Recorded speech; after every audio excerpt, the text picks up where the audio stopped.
Greetings, dear viewers. Zorian is a teenage mage of humble birth and slightly above average skill, attending his third year of education at Sirius Magical Academy.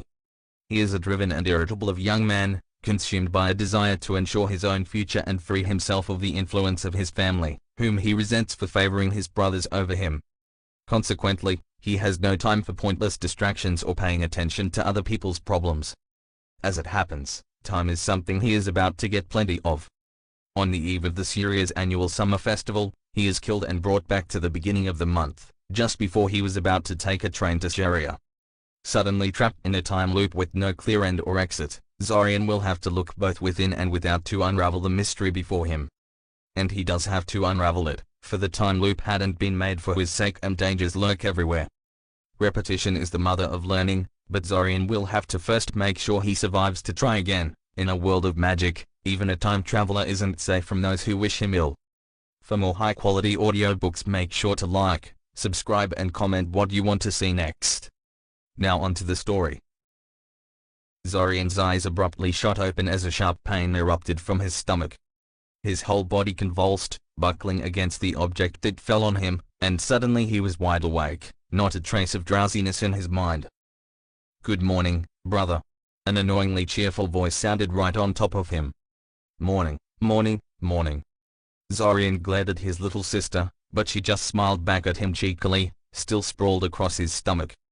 She was humming to herself in obvious satisfaction, kicking her feet playfully in the air as she studied the giant world map Zorian had tacked to the wall next to his bed.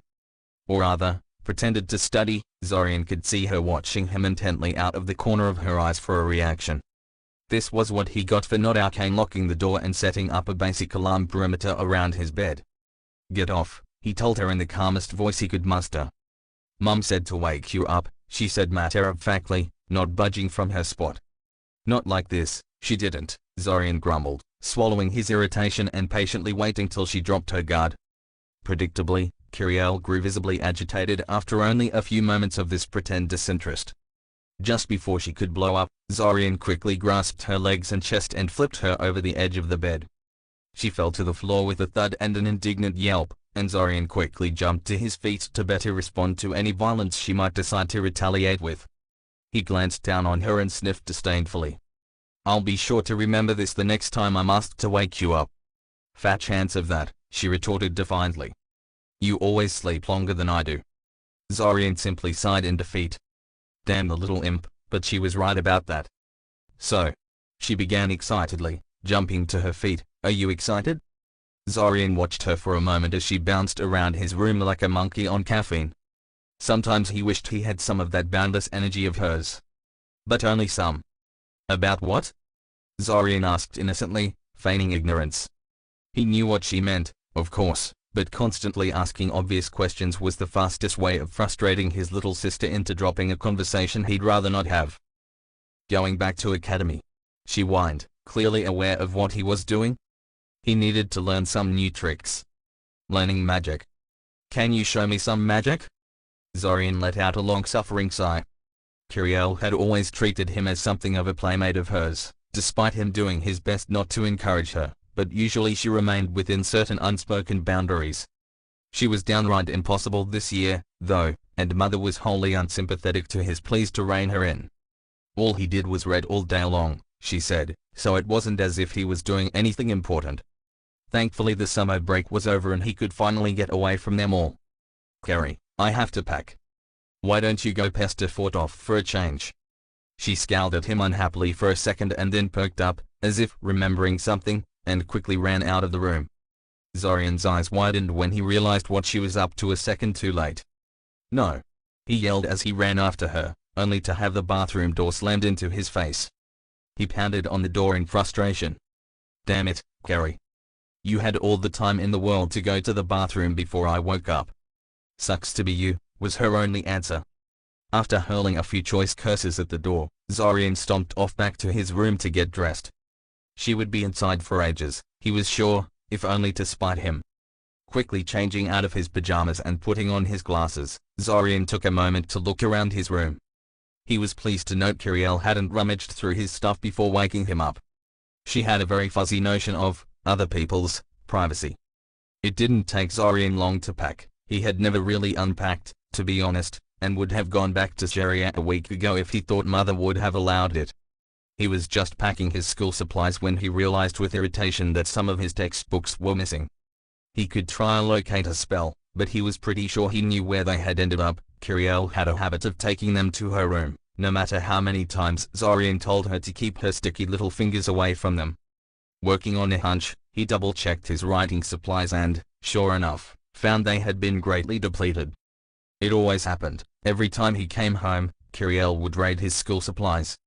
Putting aside the ethical problems inherent in breaking into your brother's room in order to steal his things, what on earth was she doing with all those pencils and erasers? This time he specifically bought extras with his sister in mind, but it still wasn't enough. He couldn't find a single eraser in his drawer, and he bought a whole packet of them before coming home. Why Kyrielle couldn't simply ask Mother to buy her some books and pens of her own was never really clear to Zorian. She was the youngest, and the only daughter, so Mother was always happy to spoil her. The dolls she talked Mother into buying her were 5 times more expensive than a couple of books and a stack of pencils. In any case, while Zorian had no delusions about ever seeing his writing supplies again, he really needed those textbooks. With that in mind, he marched off to his sister's room, ignoring the "keep out" warning on the door, and quickly found his missing books in their usual location, cunningly hidden under the bed, behind several conveniently placed stuffed animals. His packing done, he went downstairs to eat something and see what Mother wanted from him. Though his family thought he simply liked to sleep in, Zorian actually had a reason for being a late riser. It meant he could eat his food in peace, as everyone else had already had their breakfast by then. Few things annoyed him more than someone trying to strike up a conversation while he was eating, and that was precisely the time when the rest of his family was most talkative. Unfortunately, Mother wasn't willing to wait for him today, and immediately descended upon him when she saw him coming down. He didn't even finish his descent down the stairs and she had already found something about him she didn't like. "You don't really intend to go out looking like that, do you?" she asked. "What's wrong with this?" asked Zorian. He was wearing a plain brown outfit, little different from the ones other boys wore when they were going into the city. It seemed just fine to him. "You can't go out looking like that," his mother said with a long-suffering sigh. "What do you think people will say when they see you wearing that?" "Nothing?" Zorian tried. "Zorian, don't be so difficult," she snapped at him. "Our family is one of the pillars of this town. We're under scrutiny every time we leave the house. I know you don't care about such things, but appearances are important to a lot of people. You need to realize you're not an island, and you can't decide things as if you were alone in the world. You are a member of this family, and your actions inevitably reflect on our reputation. I will not let you embarrass me by looking like a common factory worker. Go back to your room and put on some proper attire." Zorian restrained himself from rolling his eyes just long enough to turn his back on her. Maybe her guilt trip would have been more effective if this was the first time she tried it on him. Still, it wasn't worth the argument, so he changed into a pricier set of clothes. It was totally excessive, considering he'd be spending the whole day in the train, but his mother nodded approvingly when she saw him coming down the stairs. She had him turn and pose like a show animal for a while before pronouncing him a fairly decent. He went to the kitchen and, to his annoyance, Mother followed after him. No eating in peace today, it seemed. Father was thankfully on one of his business trips, so he wouldn't have to deal with him today. He entered the kitchen and frowned when he saw a bowl of porridge already waiting for him on the table. Usually he made his own breakfast, and he liked it that way, but he knew his mother never accepted that. This was her idea of a peace gesture, which meant she was going to ask something of him he wouldn't like. "I figured I'd prepare something for you today, and I know you've always liked porridge," she said. Zorian refrained from mentioning he hadn't liked it since he was about 8. "You slept longer than I thought you would, though. It's gone cold while I've waited for you." Zorian rolled his eyes and cast a slightly modified heat water spell on the porridge, which was instantly returned to a pleasant temperature. He ate his breakfast in silence while Mother talked to him at length about a crop-related dispute one of their suppliers was involved in, dancing around whatever topic she wanted to broach. He effortlessly tuned her out. It was practically a survival skill for every child in the Kaczynski family, as both mother and father were prone to protracted lectures on every subject imaginable, but doubly so for Zorian, who was the black sheep of the family and thus subjected to such monologues more frequently than the rest. Thankfully, his mother thought nothing of his silence, because Zorian was always as silent as possible around his family. He had learned many years ago that this was the easiest way of getting along with them. "Mother," he interrupted her, "I just woke up via Gary jumping on me. I haven't had a chance to go to the bathroom and now you're pestering me while I'm eating. Either get to the point or wait a couple of minutes while I finish breakfast." "She did it again?" his mother asked, amusement obvious in her voice. Zorian rubbed his eyes, not saying anything, before surreptitiously pocketing an apple from the bowl on the table while his mother wasn't looking. There were a lot of annoying things Kiriel did again and again, but complaining about it to mother was a waste of time. No one in this family was on his side. "Oh, don't be like that," his mother said, noticing his less than pleased reaction. "She's just bored and playing with you. You take things way too seriously, just like your father." "I am nothing like my father," Zorian insisted, raising his voice and glaring at her. This was why he hated eating with other people. He returned to his breakfast with renewed vigor, eager to finish this as soon as possible. "Of course you're not," mother said airily, before suddenly switching the subject. "Actually, this reminds me of something. Your father and I are going to Koth to visit Damon." Zorian bit the spoon into his mouth to prevent himself from making a snide comment. It was always Damon this, Damon that.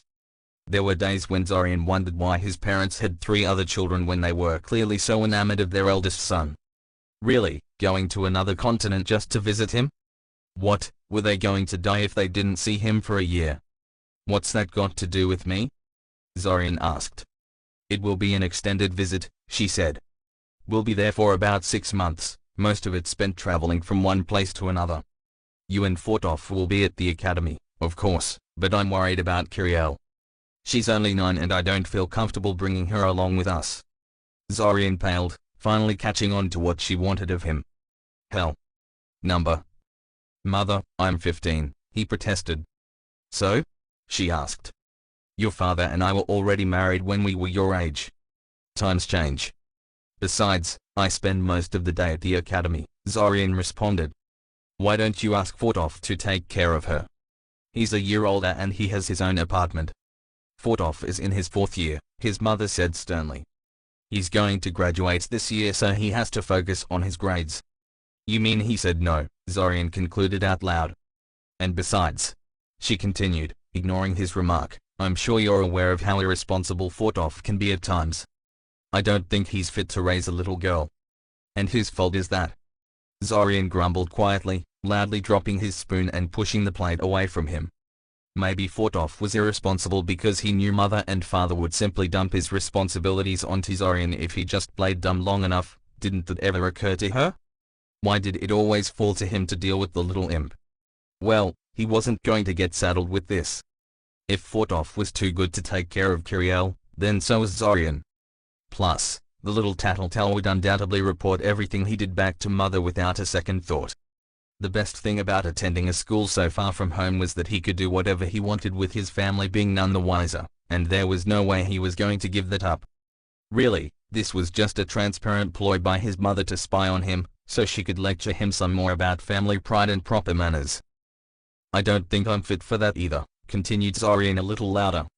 "You said only a few minutes ago that I'm an embarrassment to the family. We wouldn't want to corrupt little Gary with my uncaring attitude, now would we?" "I didn't." "No," Zorian shouted. "Oh, have it your way," she huffed in resignation. "But really, I wasn't suggesting." "What are you talking about?" Kiriel called out from behind him.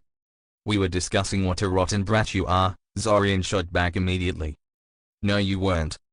Zorian just rolled his eyes and rose from his seat, intending to go to the bathroom, only to find an irate little sister blocking his path. There was a knock at the door. "I'll get it," said Zorian quickly, knowing that mother would demand that one of them open the door and that Kiriel wouldn't budge from her spot anytime soon. She could be very stubborn when she wanted.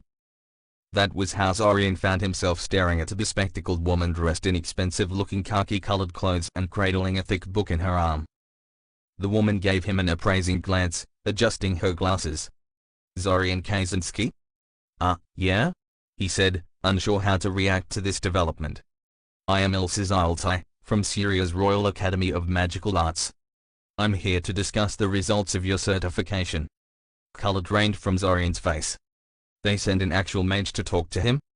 What did he do to warrant this? Mother was going to skin him alive. You aren't in trouble, Mr. Kaczynski, she said, smiling in amusement. The Academy has a habit of sending a representative to third-year students to discuss various matters of interest. I confess I should have visited you sooner, but I have been a tad busy this year. You have my apologies.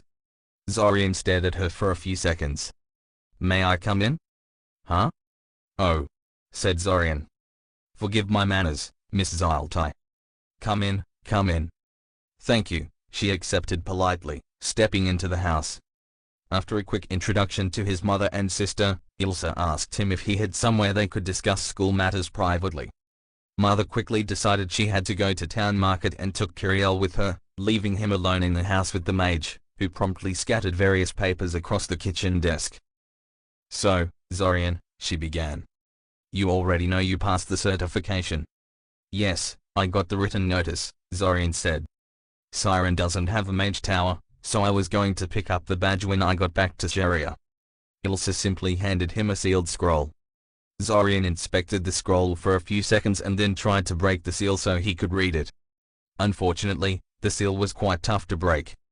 Unnaturally so, even. He frowned. Ilsa wouldn't have given him the scroll like this if she didn't think he had the ability to open it. A test of some sort? He wasn't anyone terribly special, so this would have to be something pretty easy. What skill did every recently minted mage possess that would? Oh. He almost rolled his eyes when he realized what this was all about. He channeled some mana into the seal and it promptly snapped itself in half, allowing Zorian to finally unroll the scroll. It was written in very neat calligraphy and appeared to be some kind of proof of his identity as a first circle mage.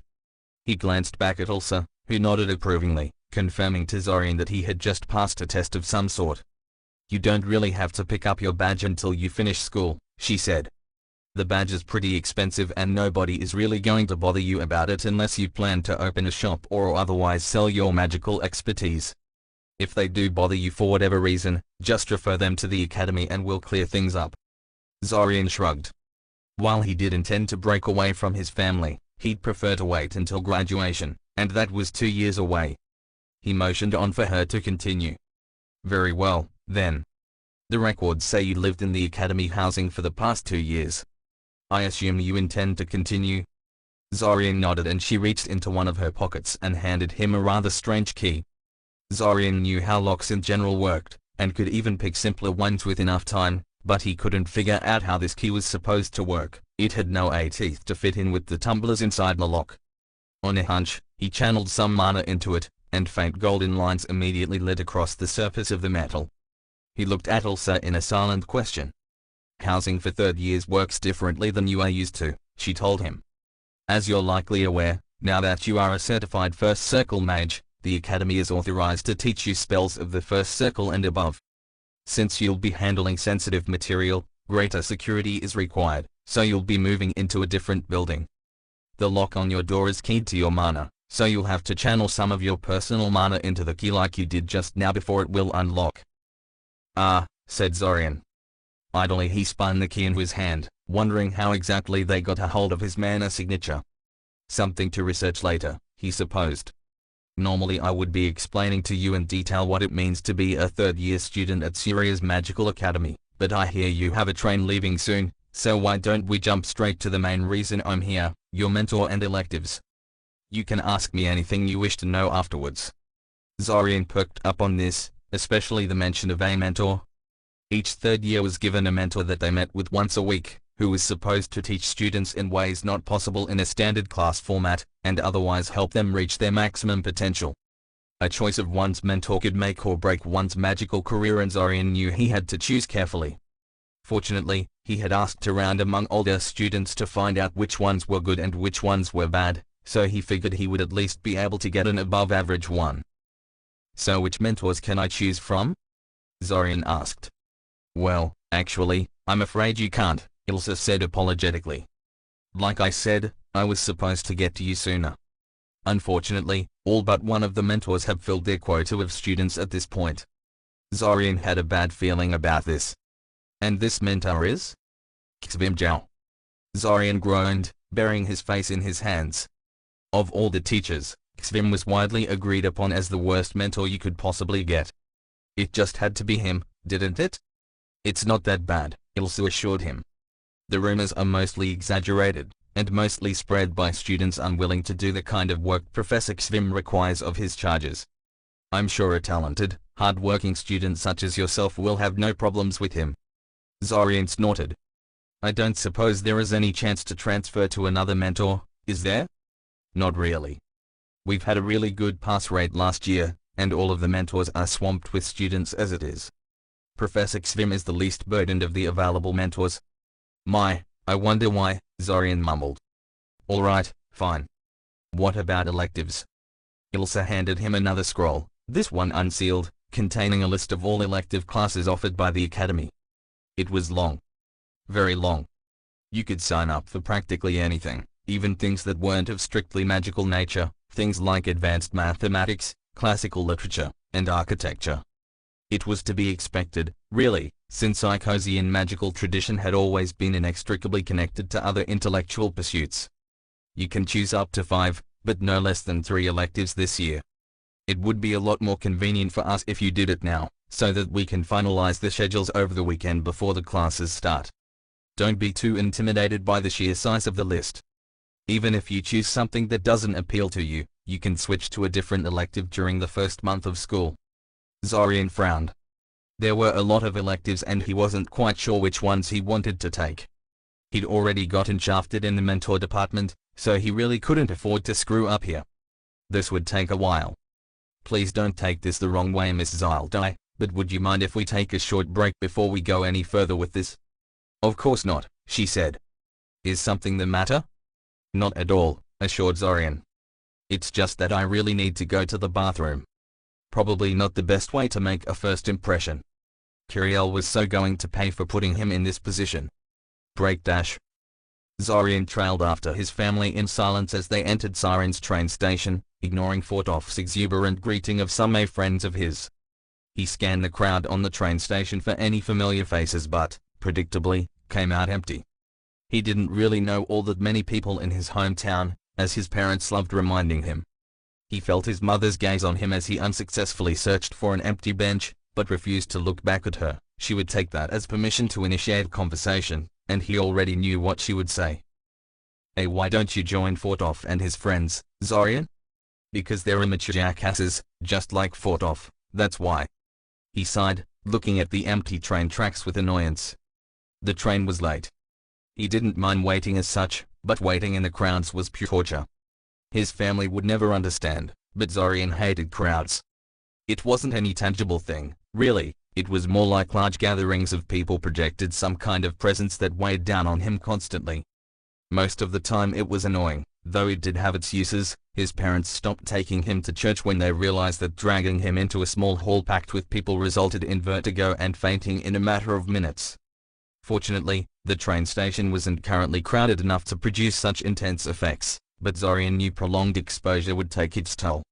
He hoped the train wouldn't take too long, because he didn't relish spending the rest of the day with a headache. Fortoff's loud laughter broke him out of such gloomy musings. His older brother didn't have such problems, that's for sure. Like always, he was cheerful, sociable, and had a smile that could light up the world. The people he was surrounded with were clearly enthralled with him, and he stood out among them at first glance, despite having the same thin build that Zorian did. He just had that kind of presence around him. He was like Damon in this way, only Damon had actual skills to back up his charm. He scoffed, shaking his head. Zorian didn't know for sure how Fortoff had been accepted into a supposedly elite institution like Sierra's Magical Academy, but he strongly suspected Father had greased a few palms to get Fortoff in. It wasn't that Fortoff was stupid, so much as lazy and completely unable to focus on a task, no matter how critical.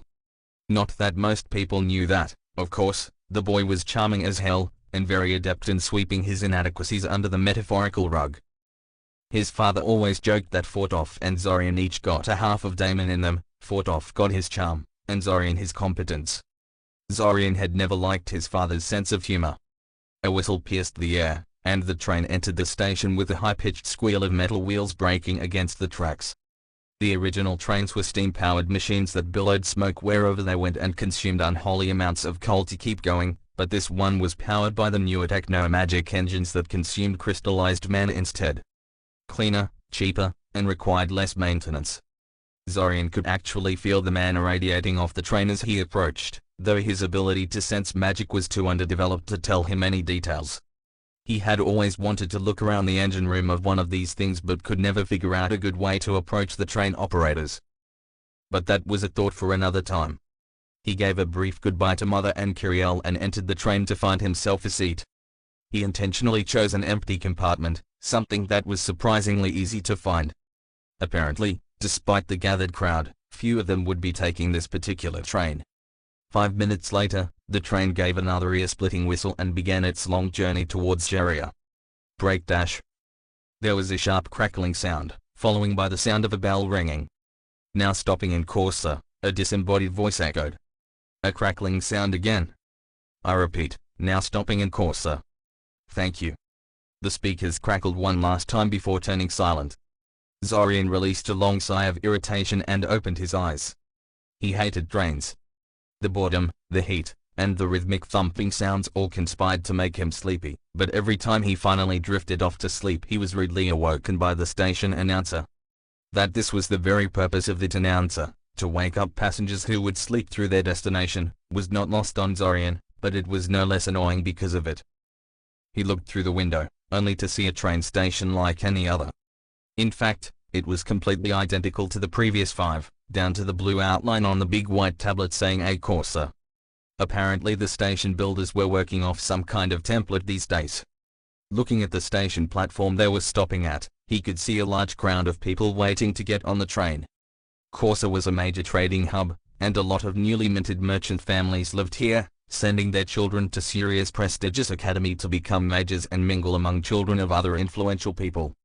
Zorian found himself wishing that none of his fellow students join him in his compartment, but he knew it was an idle dream. There were too many of them and his compartment was completely empty aside from him. He did all he could to make himself comfortable in his seat and closed his eyes again. The first person to join him in his compartment was a chubby, glasses-wearing girl in a green turtleneck. She gave him a cursory glance and started reading a book in silence. Zorian would have been ecstatic with such an agreeable traveling companion, but soon enough a group of 4 other girls came in and took the remaining 4 seats for themselves. The newcomers were very loud and prone to giggling fits, and Zorian was sorely tempted to get up and find himself a new compartment to occupy. He spent the rest of the trip alternating between looking through the window at the endless fields they were passing and exchanging annoyed glances with the green turtleneck girl, who seemed similarly irritated by the other girls' antics. He knew they were getting close to Syria when he could see trees on the horizon. There was only one city on this route that was this close to the Great Northern Forest, and the trains otherwise avoided getting close to so infamous a place. Zorian picked up his bag and went to stand by the exit.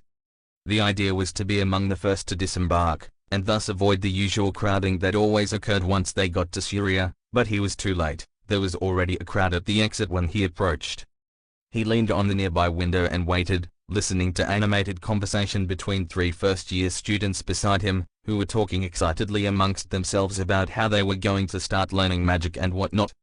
Boy, were they going to be disappointed. The first year was all theory, meditation exercises, and learning how to access your mana consistently. Hey, you. You're one of the upperclassmen, aren't you? Zorian looked at the girl talking to him and suppressed a groan of irritation. He so did not want to talk to these people. He had been in the train since early morning. Mother had given him a nasty lecture because he hadn't offered Ilse something to drink while she was in the house, and he was in no mood for anything. I suppose you could describe me as such, he said cautiously. Can you show us any magic? She asked eagerly. No, said Zorian flatly. He wasn't even lying. The train is warded to disrupt mana shaping. They had problems with people starting fires and vandalizing compartments. Oh, the girl said, clearly disappointed. She frowned, like trying to figure something out. Mana shaping? She asked cautiously. Zorian raised an eyebrow. You don't know what mana is? She was first year, yes, but that was elementary. Anyone who went through elementary school should know at least that much. Magic? She tried lamely.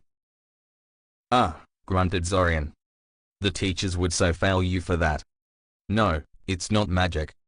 It's what powers magic, the energy, the power, that a mage shapes into a magical effect. You'll learn more about it in lectures, I guess. Bottom point is, no mana, no magic. And I can't use any mana at the moment. This was misleading, but whatever. There was no way he was explaining things to some random stranger, especially since she should already know this stuff. Okay. Sorry to bother you then. With a lot of squealing and steam-letting, the train stopped at Siria's train station, and Zorian disembarked as fast as he could, pushing past the awed first years staring at the sight before them. Siria's train station was huge, a fact made obvious by the fact that it was enclosed, making it look more like a giant tunnel. Actually, the station as a whole was even larger, because there were 4 more tunnels like this one, plus all the support facilities. There was nothing like it anywhere in the world, and virtually everyone was stupefied the first time they saw it. Zorian was too, when he first disembarked here. The feeling of disorientation was amplified by the sheer number of people that went through this terminal, whether they were passengers going in and out of Syria, workers inspecting the train and unloading luggage, newsboys shouting headlines, or homeless people begging for some change. As far as he knew, this massive flow of people never really ceased, even at night, and this was a particularly busy day. He looked at the giant clock hanging from the ceiling and, finding out he had plenty of time, bought himself some bread from the nearby bakery and then set course for Syria's Central Plaza, intending to eat his newly acquired food while sitting on the edge of the fountain there. It was a nice place to relax. Syria was a curious city. It was one of the most developed and largest cities in the world, which was at first glance strange, as Syria was dangerously close to monster-infested wilderness and wasn't in a favorable trade location. What really catapulted it to prominence was the massive circular hole on the west side of the city, probably the most obvious dungeon entrance ever and the only rank 9 mana well known to exist. The absolutely massive quantities of mana gushing out from the underworld had made the spot an irresistible magnet for mages. The presence of such a huge number of mages made Syria unlike any other city on the continent, both in the culture of the people living there and, more obviously, in the architecture of the city itself. A lot of things that would be too impractical to build elsewhere were routinely done here, and it made for an inspiring sight if you could find a good spot to watch the city from. He froze in his tracks when he noticed a swarm of rats staring at him from the bottom of the stairway he was about to descend. Their behavior was strange enough, but his heartbeat really sped up when he took notice of their heads.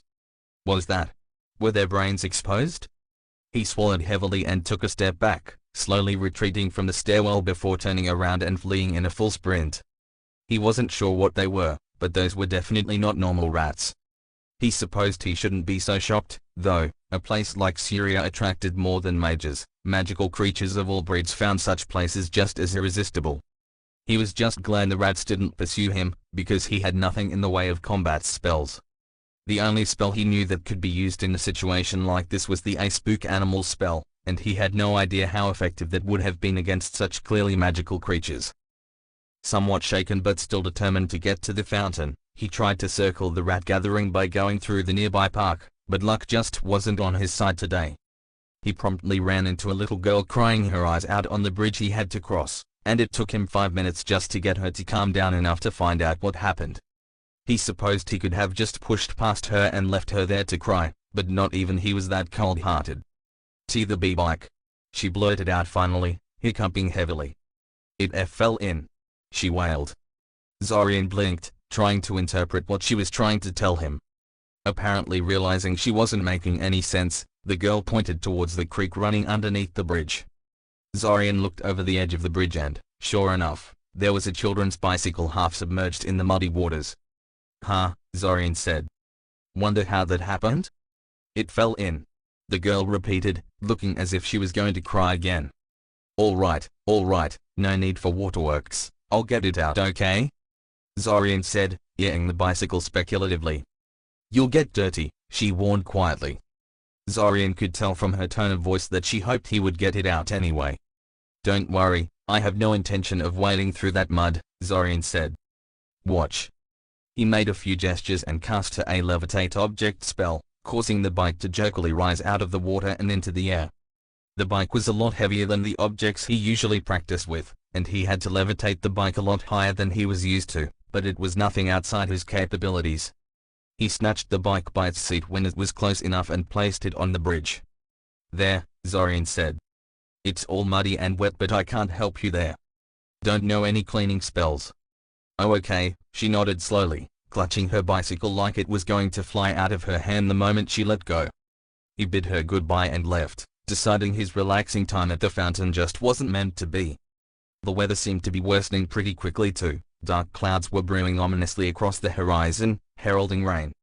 He decided to simply join the diffuse line of students trudging towards the academy and be done with it. It was a long way from the train station to the academy, since the station was on the outskirts of the city and the academy was right next to the hall. Depending on how physically fit you were, and how much luggage you had to drag around, you could get there in an hour or two.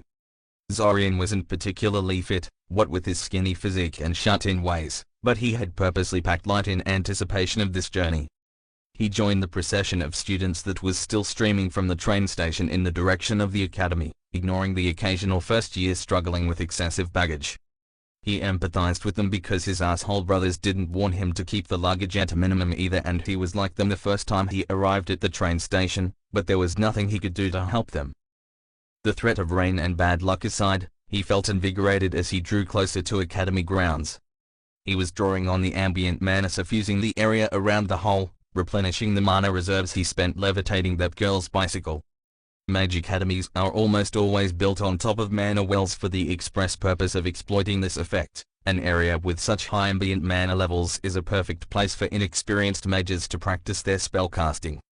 Anytime they run out of mana, they can supplement their natural mana regeneration by replenishing their mana reserves from their very surroundings. Zorian took out the apple he still carried in his pocket and levitated it over his palm. It wasn't really a spell, so much as raw mana manipulation, a mana shaping exercise that was supposed to help mages improve their ability to control and direct magical energies. It looked like such a simple thing, but it took Zorian 2 years before he mastered it fully. Sometimes he wondered if his family was right and he really was too focused on his studies.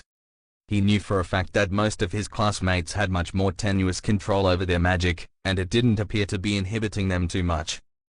He dismissed the mana construct holding the apple in the air and let it fall down on his palm. He wished he had some kind of rain protection spell. The first drops of rain were already starting to fall. That, or an umbrella.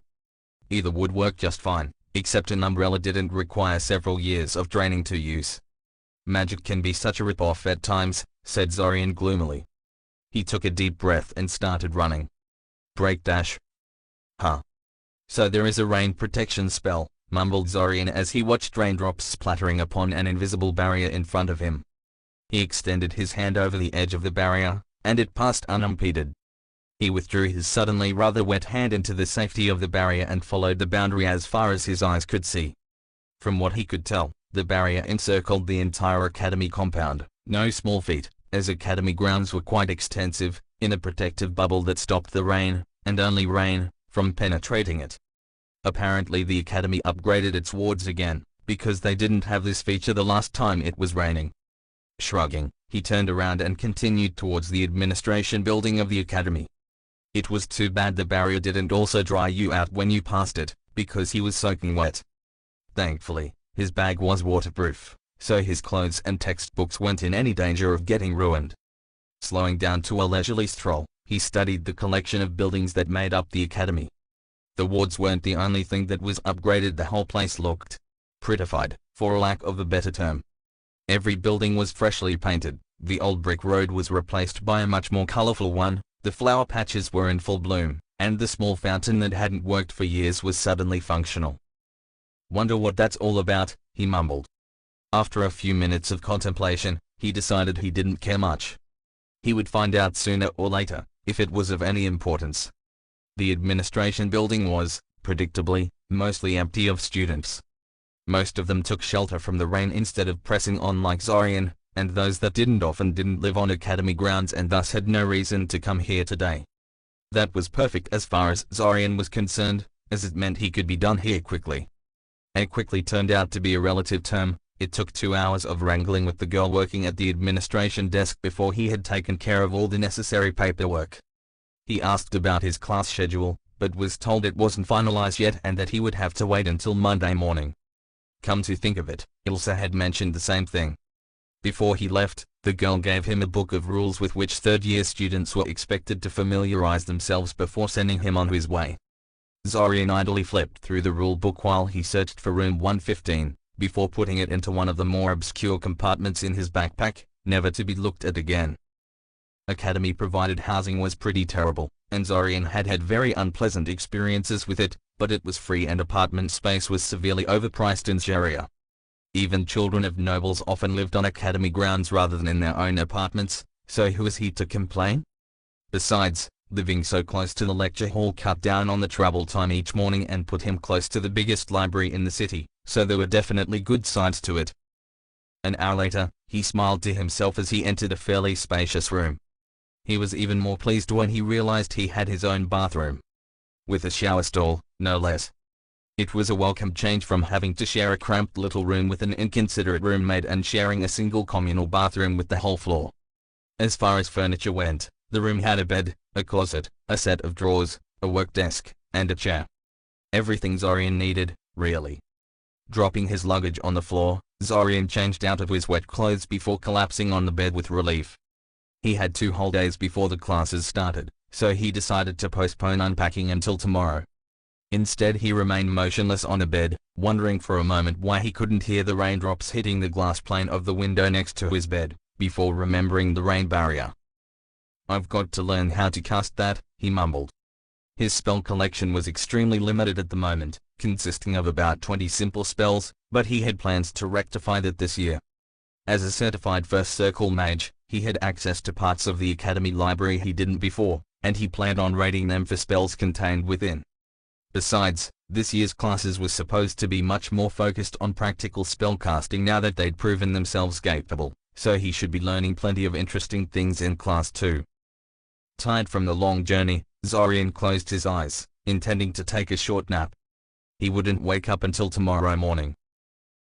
Although the Academy loved saying they were an elite institution thanks to the excellent quality of its teaching staff, the truth was that the main reason for their supremacy was their library.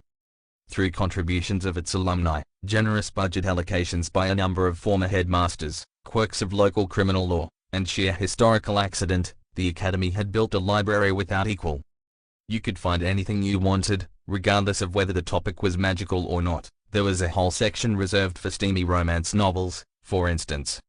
The library was so massive it had actually expanded into the tunnels beneath the city.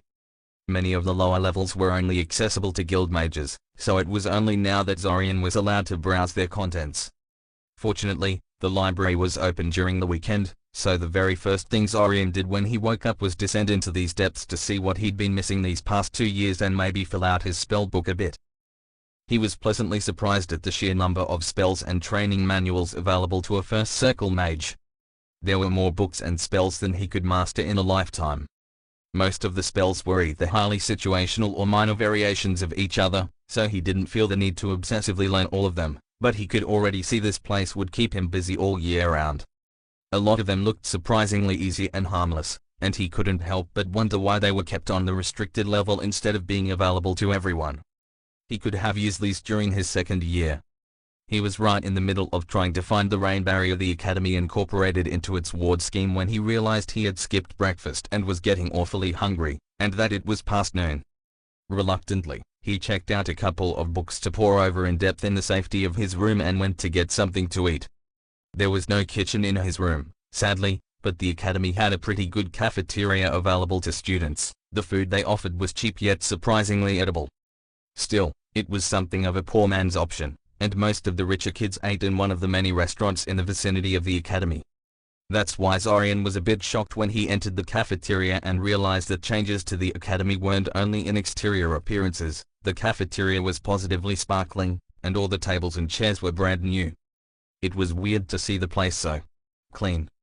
Shaking his head, he quickly loaded a couple of plates on his tray, idly noting the cooks were a lot less stingy with the meat and other expensive parts of the dish all of a sudden, and then started scanning the eating students for familiar faces. Clearly something was happening here, and he hated being left outside the loop. Zorian. Over here. How fortunate. Zorian immediately set off towards the chubby boy, gesturing for him to come over. Zorian had learned over the years that his exuberant classmate was firmly plugged into the Academy gossip network, and knew pretty much everything and everyone. If anyone would know what was going on, it would be Ben Isaac. "Hello, Ben," Zorian said. "I'm surprised to see you in Syria so soon. Don't you usually come with the last train? I should be asking you that." Ben Isaac half shouted. Zorian never understood why the boy had to be so loud all the time. "I came here so early but you're already here." "You came back 2 days before classes start, Ben," Zorian said, resisting the urge to roll his eyes at him. Only Ben Isaac would think that coming a couple of days early is some great feat worth mentioning.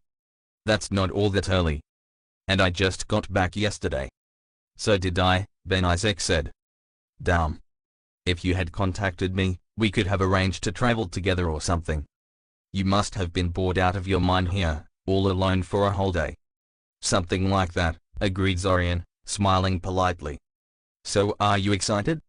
Ben Isaac asked, suddenly changing the topic. "About what?" Zorian asked. Funny, hadn't Kiriel asked him the exact same question? "The start of a new year. We're third years now, that's when the real fun starts." Zorian blinked. To his knowledge, Ben Isaac was one of those people who weren't terribly concerned about their success in the arcane arts. He already had a guaranteed post in his family business, and was here simply to obtain the prestige of being a licensed mage. Zorian had half expected him to drop out immediately following certification, yet here he was, just as excited as Zorian to finally start delving into the real mysteries of magic. Now he felt pretty bad about writing him off so quickly. He really shouldn't be so presumptuous. "Oh, that. Of course I'm excited. Though I must admit I never knew you actually cared about your education." "What are you talking about?" asked Ben Isaac, eyeing him suspiciously. "The girls, man, I'm talking about the girls. The younger ones love upperclassmen like us. The new batch of first years will be all over us." Zorian groaned. He should have known. "Anyway," said Zorian, recovering quickly, "since I know you're always gossiping around." "Informing myself about the current state of things," Ben Isaac cut in, his voice assuming a mock lecturing quality. "Right. What's with the academy being all sparkly and clean all of a sudden?" Ben Isaac blinked. "You didn't know?" "Oh man, people have been talking about this for months." "Just which rock do you live under, Zorian?" "Siren is a glorified village in the middle of nowhere. As you very well know," Zorian said. "Now spill." "It's the summer festival," Ben Isaac said. "The whole city is getting ready for it, not just the academy." "But there's a summer festival every year," Zorian said, confused. "Yeah, but this year is special." "Special?" Zorian asked. "How?" "I don't know, some astrological bullshit," Ben Isaac whined, waving his hand dismissively. "Why does it matter? It's an excuse to have an even bigger party than usual. Don't look a gift horse in the mouth, I say." "Astro," began Zorian with a quirked eyebrow when something occurred to him. "Wait, you mean planetary alignment?" "Yeah, that," Ben Isaac agreed. "What's that anyway? Do you have a couple of hours?" "On second thought, I don't want to know," Ben Isaac quickly backpedaled, chuckling nervously. Zorian snorted. So easy to scare. The truth was that Zorian knew very little about planar alignments, and probably couldn't speak about them longer than 30 seconds. It was a pretty obscure topic.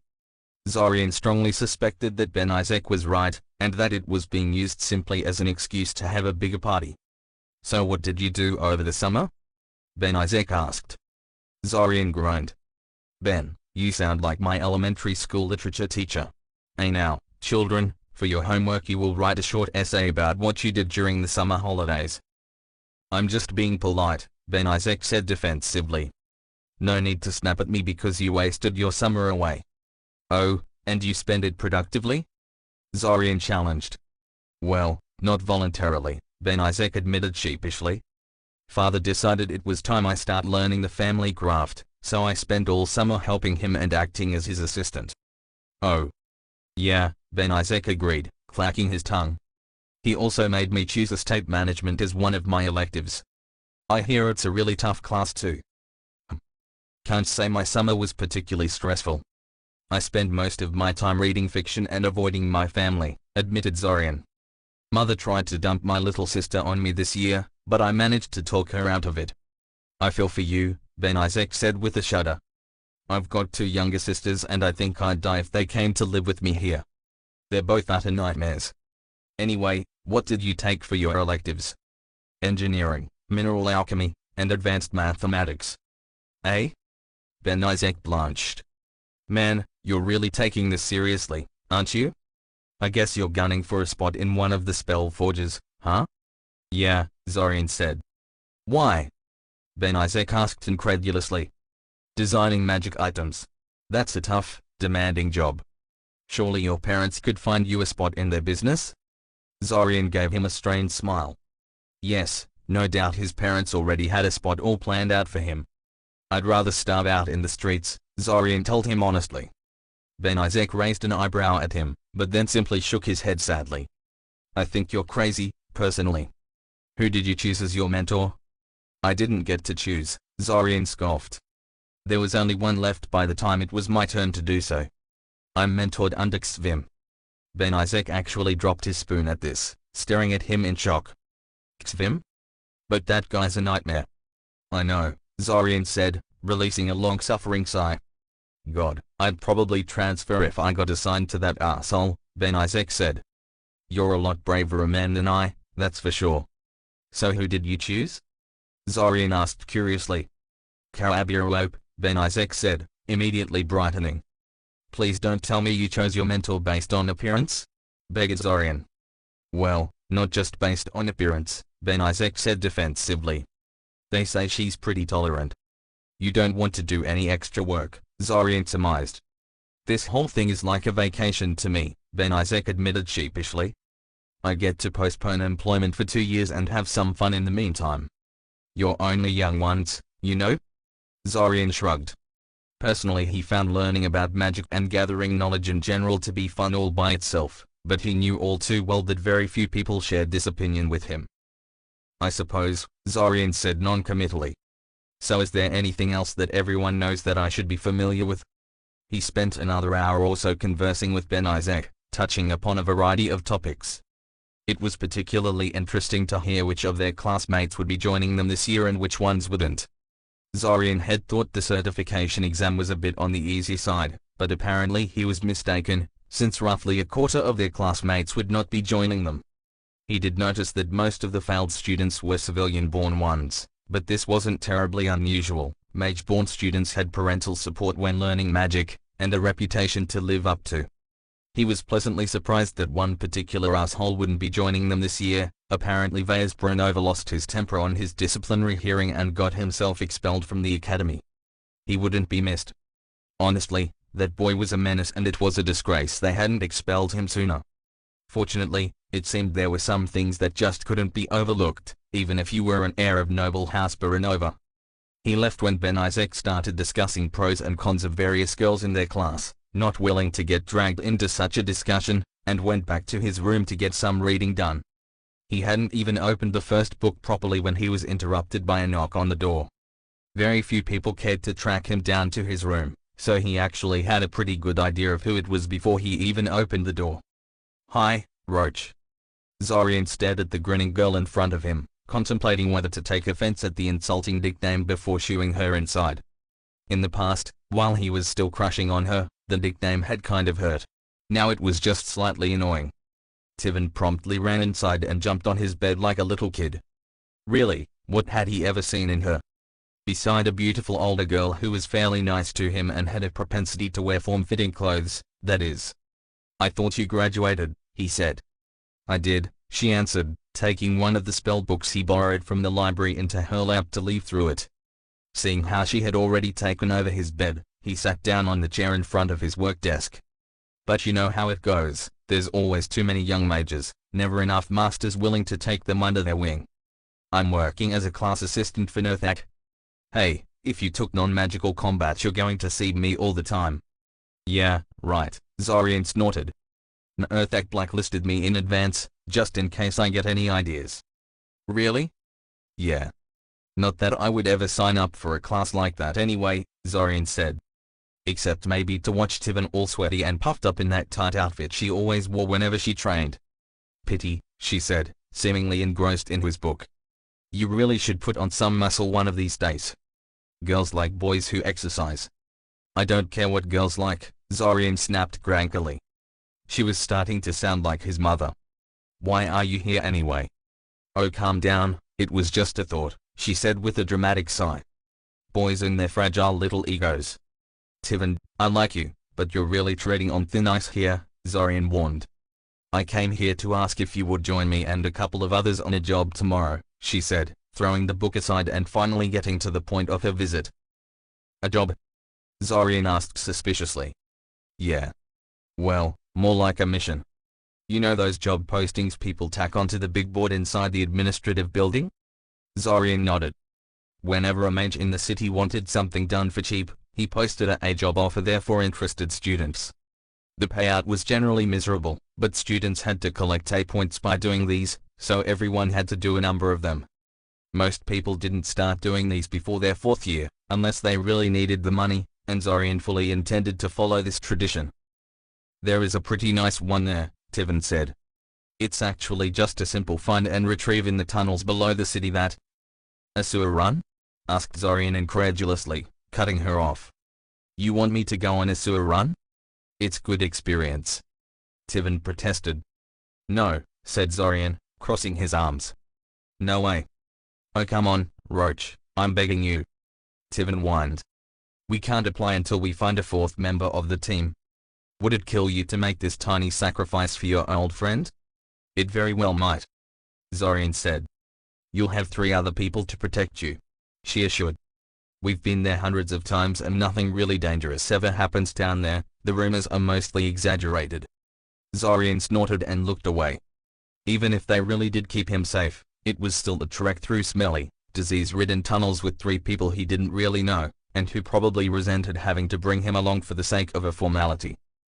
Besides, he still hadn't forgiven her for that fake date she invited him on.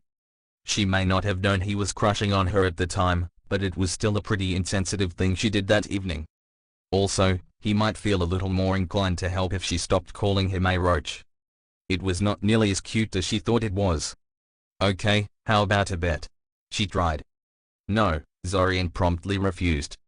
She let out an affronted cry. You didn't even hear me out. You want to fight, Zorian said. You always want to fight. So? She pouted. You chickening out? You're admitting you'd lose to a girl? Absolutely, Zorian deadpanned. Both of Tivan's parents were martial arts practitioners, and they had taught her how to fight since she could walk. Zorian wouldn't last 5 seconds against her in hand-to-hand combat. Hell, he doubted anyone in school would do much better. Tivan waved her hands in the air in a frustrated gesture and promptly collapsed on his bed, and for a moment Zorian actually thought she was accepting defeat. Then she sat up and folded her legs under her until she was sitting in a lotus position. The smile on her face was giving Zorian a bad feeling. So, she began cheerfully. How have you been? Zorian sighed. This was not how he intended to spend his weekend. Break dash. 2 days later, Zorian was well settled into his new room and it was Monday morning. Rising early was pure torture after he had gotten into the habit of sleeping in, but he managed. He had many flaws, but a lack of self-discipline wasn't one of them. He had managed to fend off Tivan after 3 hours of verbal wrangling, though he was in no mood for anything after that and put off reading for another day after her visit. In the end he spent the entire weekend lazing around, actually somewhat impatient for the classes to start. The first class of the day was Essential Invocations, and Zorian wasn't quite sure what it was supposed to teach. Most of the other classes on his schedule had a clear subject of study visible from the very name of the subject, but a invocation was a general term.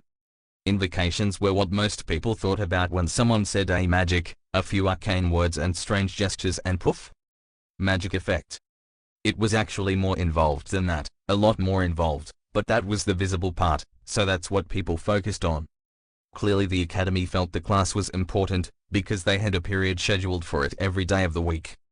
As he approached the classroom, he noticed a familiar person standing in front of the door with a clipboard in her hands.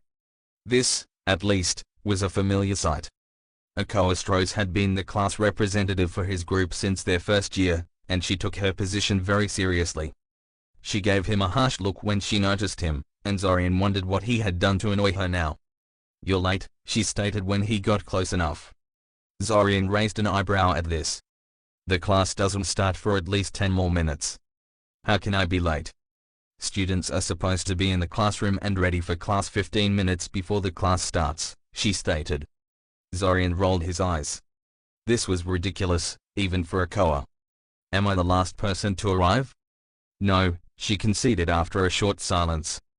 Zorian walked past her and entered the classroom. You could always tell when you walked into a gathering of mages. Their appearance and fashion sense gave them away unerringly, especially in Syria where mages from all over the world sent their children.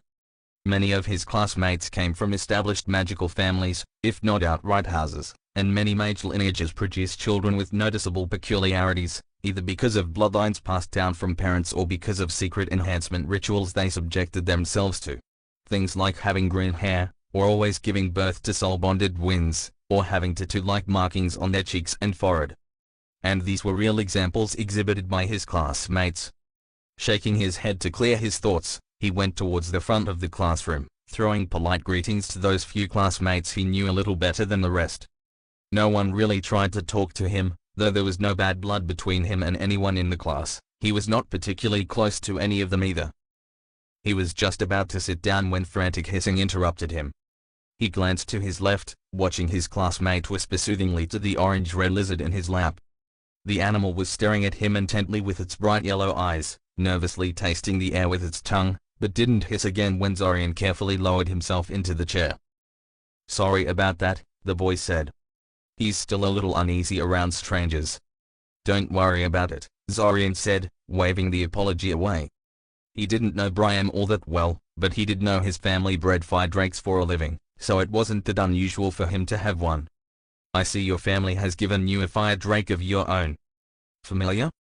Brian nodded happily, scratching the lizard's head absent-mindedly and causing the creature to close its eyes in contentment. "I bonded with him over the summer holidays," he said. "Familiar bond is a little strange at first, but I think I'm getting the hang of it.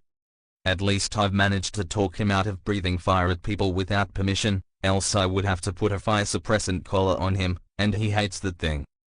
"The school won't bother you about bringing it to class?" Zorian asked curiously. Brian corrected. "And no, they won't. You can bring a familiar to class if you've reported them to the academy and can get them to behave. And, of course, as long as they're reasonably sized." "I hear fire drakes can get pretty big," Zorian remarked speculatively. "They do," Brian agreed. "That's why I wasn't allowed to have one till now. In a few years he'll get way too big to follow me into the classroom, but by the time I'll already be finished with my education and back at the ranch." Satisfied the creature wouldn't try to take a bite out of him during class, Zorian let his attention wander elsewhere. He mostly spent his time studying the girls as covertly as possible. He blamed Ben Isaac for this, since he usually wasn't in the habit of ogling his classmates. No matter how cute some of them were. "Hot, isn't she?" Zorian jumped in surprise at the voice behind him and cursed himself for being caught so unawares. "I don't know what you're talking about," he said quickly, turning as calmly as possible in his seat to face Zach. The cheery, smiling face of his classmate told him he wasn't fooling anyone. "Don't be so flustered," Zach told him happily. "I don't think there's a single boy in class who doesn't occasionally daydream about our resident red-headed goddess." Zorian snorted. Actually, he wasn't looking at Trainee at all, but at the girl she was talking to. Not that he was going to correct Zach about that. Or anything, really. Zorian had mixed feelings about Zach. On the one hand, the raven-haired boy was charming, confident, handsome, and popular, and thus reminded him uncomfortably of his brothers, but on the other hand he was never mean or inconsiderate to Zorian, and would often chat with him when everyone else was content to ignore him. As a result, Zorian was never quite sure how to act around him. Besides, Zorian never discussed his tastes in women with other boys. The academy rumor mill breathed rumors about who liked who, and Zorian knew all too well how even relatively innocuous rumors could make your life miserable for years to come. "From your wistful tone, I'm guessing she's still immune to your charm," Zorian said, trying to shift the focus of the conversation away from him. "She's tricky," Zach agreed. "But I've got all the time in the world." Zorian raised an eyebrow at that, not sure what the other boy was implying. "All the time in the world?" "Thankfully," He was saved from further conversation when the door noisily opened and the teacher entered the classroom. Zorian was honestly surprised to see Ilsa walk into class with the huge green book that all teachers carried, though he really shouldn't have been. He already knew Ilsa was a teacher at the academy, so there was nothing unusual about her teaching this class. She gave him a smile before setting the book down on her desk and clapping her hands together to silence those students who were too engrossed in their own conversations to notice the teacher in the room. "Settle down everyone, the class has started," Ilsa said, accepting the list of present students from Makoa, who remained standing beside Ilsa at attention, like a soldier in front of a superior officer. "Welcome, students, to your first class of the new school year. I am Ilsa Zalta and I will be your teacher for this class. You are third-year students now, meaning you have passed your certification and joined us in our illustrious Magi community. You have proven yourself to be intelligent, driven, and capable of bending mana, the lifeblood of magic, to your will. But your journey is just beginning. As all of you have noticed, and many of you have complained about, you have only been taught a handful of spells so far, and all of them are mere cantrips. You'll be pleased to know this injustice ends now." A cheer erupted from the students, and Ilsa allowed them to go wild for a second before gesturing them to be silent again. She certainly had a flair for theatrics. Much like the students, really, that cheer certainly wasn't because they were honestly unable to contain their excitement. "But what exactly are spells?" she asked. "Can anyone tell me?" "Oh great," Zorian mumbled. "A review session." Hesitant mumbling erupted in the classroom until Ilsa pointed to one particular girl, who repeated her answer of a structured magic. "Indeed, spells are structured magic. To cast a spell is to invoke a particular mana construct. A construct that is, by its very nature, limited in what it can do. This is why structured spells are also called bounded spells. The shaping exercises you have been doing for the past 2 years, the ones that you all think are a useless chore, are unstructured magic. In theory, unstructured magic can do anything. Invocations are simply a tool to make your life easier. A crutch, some would say. To cast a bounded spell is to sacrifice flexibility and force mana into a rigid construct that can only be modified in minor ways. So why does everyone prefer invocations?" She waited for a few moments before continuing. "In an ideal world, you would learn how to perform all your magic in an unstructured manner, bending it to your will as you please. But this is not an ideal world. Unstructured magic is slow and hard to learn, and time is precious. And besides, invocations are good enough for most purposes. They can do amazing things. Many of the things you can accomplish with invocations have never been reproduced using unstructured magic. Others." She took out a pen from her pocket and placed it on the table before casting what Zorian recognized as a simple torch spell. The pen erupted in soft light that illuminated the room. Well, at least now he knew why the curtains were closed in the classroom. It was hard to effectively demonstrate light spells in broad daylight. The spell was nothing new to Zorian, though, since they were taught how to cast it last year. The torch invocation is one of the simplest spells, and one that you should already know by now. It is comparable to the light-emitting shaping exercise that you should also know by now. Ilsa then launched into an explanation about the relative advantages and disadvantages of the torch spell compared to the shaping exercise, and how it related to structured versus unstructured magic in general. For the most part, it was nothing that Zorian hadn't known from books and lectures already, and Zorian amused himself by drawing various magical creatures in the margins of his notebook while she talked. From the corner of his eye he could see Akoa and a number of other people furiously writing everything down, even though this was just a review session and they almost certainly had all of this already written in their last year's notebooks. He didn't know whether to be impressed with their dedication or disgusted by their single-mindedness. He did notice, however, that some of the students had animated their pens to copy down the entire lecture while they listened. Zorian personally preferred to write notes himself, but he could see how such a spell would be useful, so he quickly jotted down a reminder to find the spell they used to do that. Ilsa then began discussing dispelling, another topic they had covered exhaustively during the previous year, and also one of the key areas they had to be proficient in to pass the certification process. To be fair, it was a complex and vital topic. There is no one-size-fits-all solution to effectively dispelling a structured spell, and without knowing how to dispel your own spells, experimenting with structured magic could be disastrous. Still, one would think the Academy would assume they knew it by now and move on. Somewhere along the line Ilsa decided to spice up her explanation with examples and performed some kind of summoning spell that resulted in several stacks of ceramic bowls popping into existence on her table. She told Akoa to distribute the bowls to everyone, and then had them use the levitate object spell to make the bowls hover over their tables. Compared to levitating that little girl's bicycle out of the river, this was insultingly easy. "I see you've all managed to levitate your bowls," Ilsa said. "Very good. Now I want you to cast the Illuminator spell on it." Zorian raised his eyebrows at this. "What would that achieve?" "Go on," Ilsa urged. "Don't tell me you have already forgotten how to cast it?" Zorian quickly made a couple of gestures and whispered a short chant while concentrating on the bowl. The item in question wobbled for a second before finally dropping out of the air like any normal heavier-than-air item. A plethora of clattering sounds informed him that this wasn't an isolated occurrence. He glanced towards Ilsa for an explanation. "As you can see, the levitate object spell can be dispelled by the Illuminator spell. An interesting development, don't you agree? What does a spell designed to snuff out sources of magical light have to do with hovering objects? The truth, my young students, is that Illuminator is simply a specialized form of a general-purpose disruptor spell, which breaks down the structure of a spell in order to make it go away. While not designed with a levitate object in mind, it is still capable of affecting it if you supply it with enough power." "Why didn't you tell us to just dispel it normally, then?" one of the girls asked. "A topic for another time," Ilsa said without missing a beat.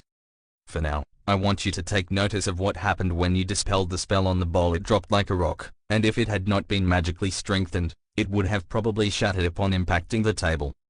This is the main problem inherent in all disruptor spells. Disruptor spells are the simplest form of dispelling, and virtually every spell can be disrupted if you put enough power into the disruptor, but sometimes disrupting the spell can have worse consequences than letting it run its course. This is especially true for higher-order spells, which almost always react explosively to disruption because of the vast amount of mana that goes into their casting. Not to mention that enough power can be far more than any mage can provide. Place your bowls on the table and put a few torn pages from your notebook into it." Zorian was somewhat surprised by Ilsa's sudden request, but did as she said. He always found tearing paper to be somewhat cathartic, so he filled the bowl with a bit more paper than necessary, and then waited for further instructions. "I want you all to cast the ignite spell on the paper, followed immediately by the Illuminator on the resulting fire to dispel it," Ilsa said. Zorian sighed. This time he had caught on to what she was doing, and knew the flames would not be dispelled by the Illuminator, but he did as she said anyway. The flames didn't even flicker, and the fire died out on its own when it ran out of fuel. "I see all of you can cast the ignite spell perfectly," Ilsa said. "I suppose I shouldn't be surprised. Heating things is something that is very easy to do with magic. That and explosions. None of you managed to dispel the flames, though. Why do you suppose that is?" Zorian snorted, listening to several other students trying to guess the answer.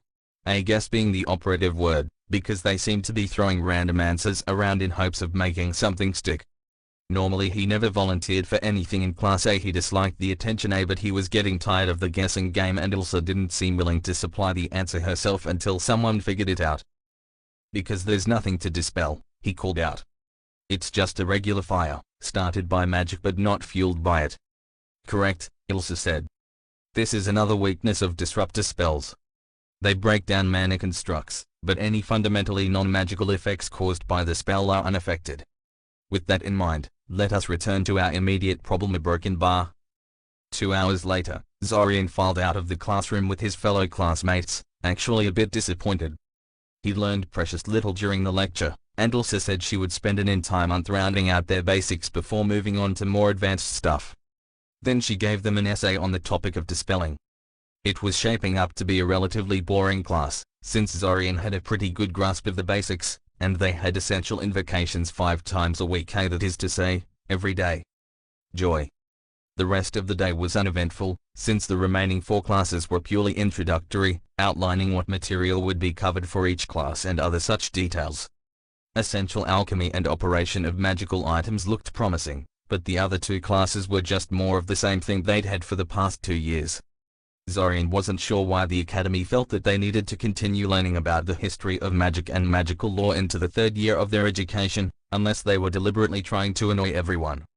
This was especially true because their history teacher, an old man by the name of Zenima Olgai, was very enthusiastic about his subject and gave them an assignment to read a 200-page history book by the end of the week. It was a poor way to start the week in Zorian's opinion. Break dash.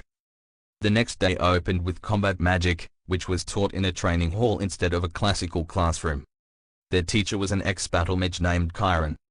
It only took one look at him for Zorian to realize this was not going to be your average class. The man standing in front of them was of average height, but he looked as if he was chiseled out of stone, bald, grim-faced, and very, very muscular. He had a rather prominent nose and he was completely shirtless, proudly displaying his rather developed chest muscles. He carried a combat staff in one hand and the ever-present green teacher's book in the other. Had someone described the man to Zorian, he would have thought it funny, but there was nothing funny about facing this person in the flesh. Combat magic isn't really a category of spells as such, Chiron said in a loud, commanding voice, more like a general talking to recruits than a teacher talking to students. It was probably the quietest class Zorian had ever been in. Even chatterboxes like Niolo and Jade were silent. More like a way of casting magic. To use spells in combat, you need to cast them fast, and you need to overcome your opponent's defenses. This means they inevitably require a lot of power and that you shape the spell in an instant. Which means that classical invocations like you learn them in other classes are useless. He slammed his staff into the floor for emphasis, and his words reverberated throughout the training hall. Zorian could swear the man was empowering his voice with magic somehow. Chanting a spell takes several seconds, if not longer, and most of your opponents will kill you before you finish. Especially today, in the aftermath of the Splinter Wars, when every fool is armed with a gun and educated in ways to effectively combat mages. Chiron waved his hand in the air and the air behind him shimmered, revealing a transparent phantasm of a minotaur over him. The creature looked quite angry, but it was clearly an illusion. A lot of combat spells used by mages of old relied on people being awed by magic, or unfamiliar with its limitations. Today, every child that went through elementary school knows better than to be scared away by an obvious illusion like this one, much less a professional soldier or a criminal. Most of the spells and tactics you will find in the library are hopelessly obsolete. Chiron stopped and rubbed his chin in thought. Also, it is somewhat hard to focus on spellcasting when someone is actively trying to kill you, he remarked offhandedly. He shook his head. As a consequence of all this, nobody casts combat spells as classical invocations anymore. Instead, people have used spell formulas, like the one imprinted on my staff, to cast specific spells quicker and easier.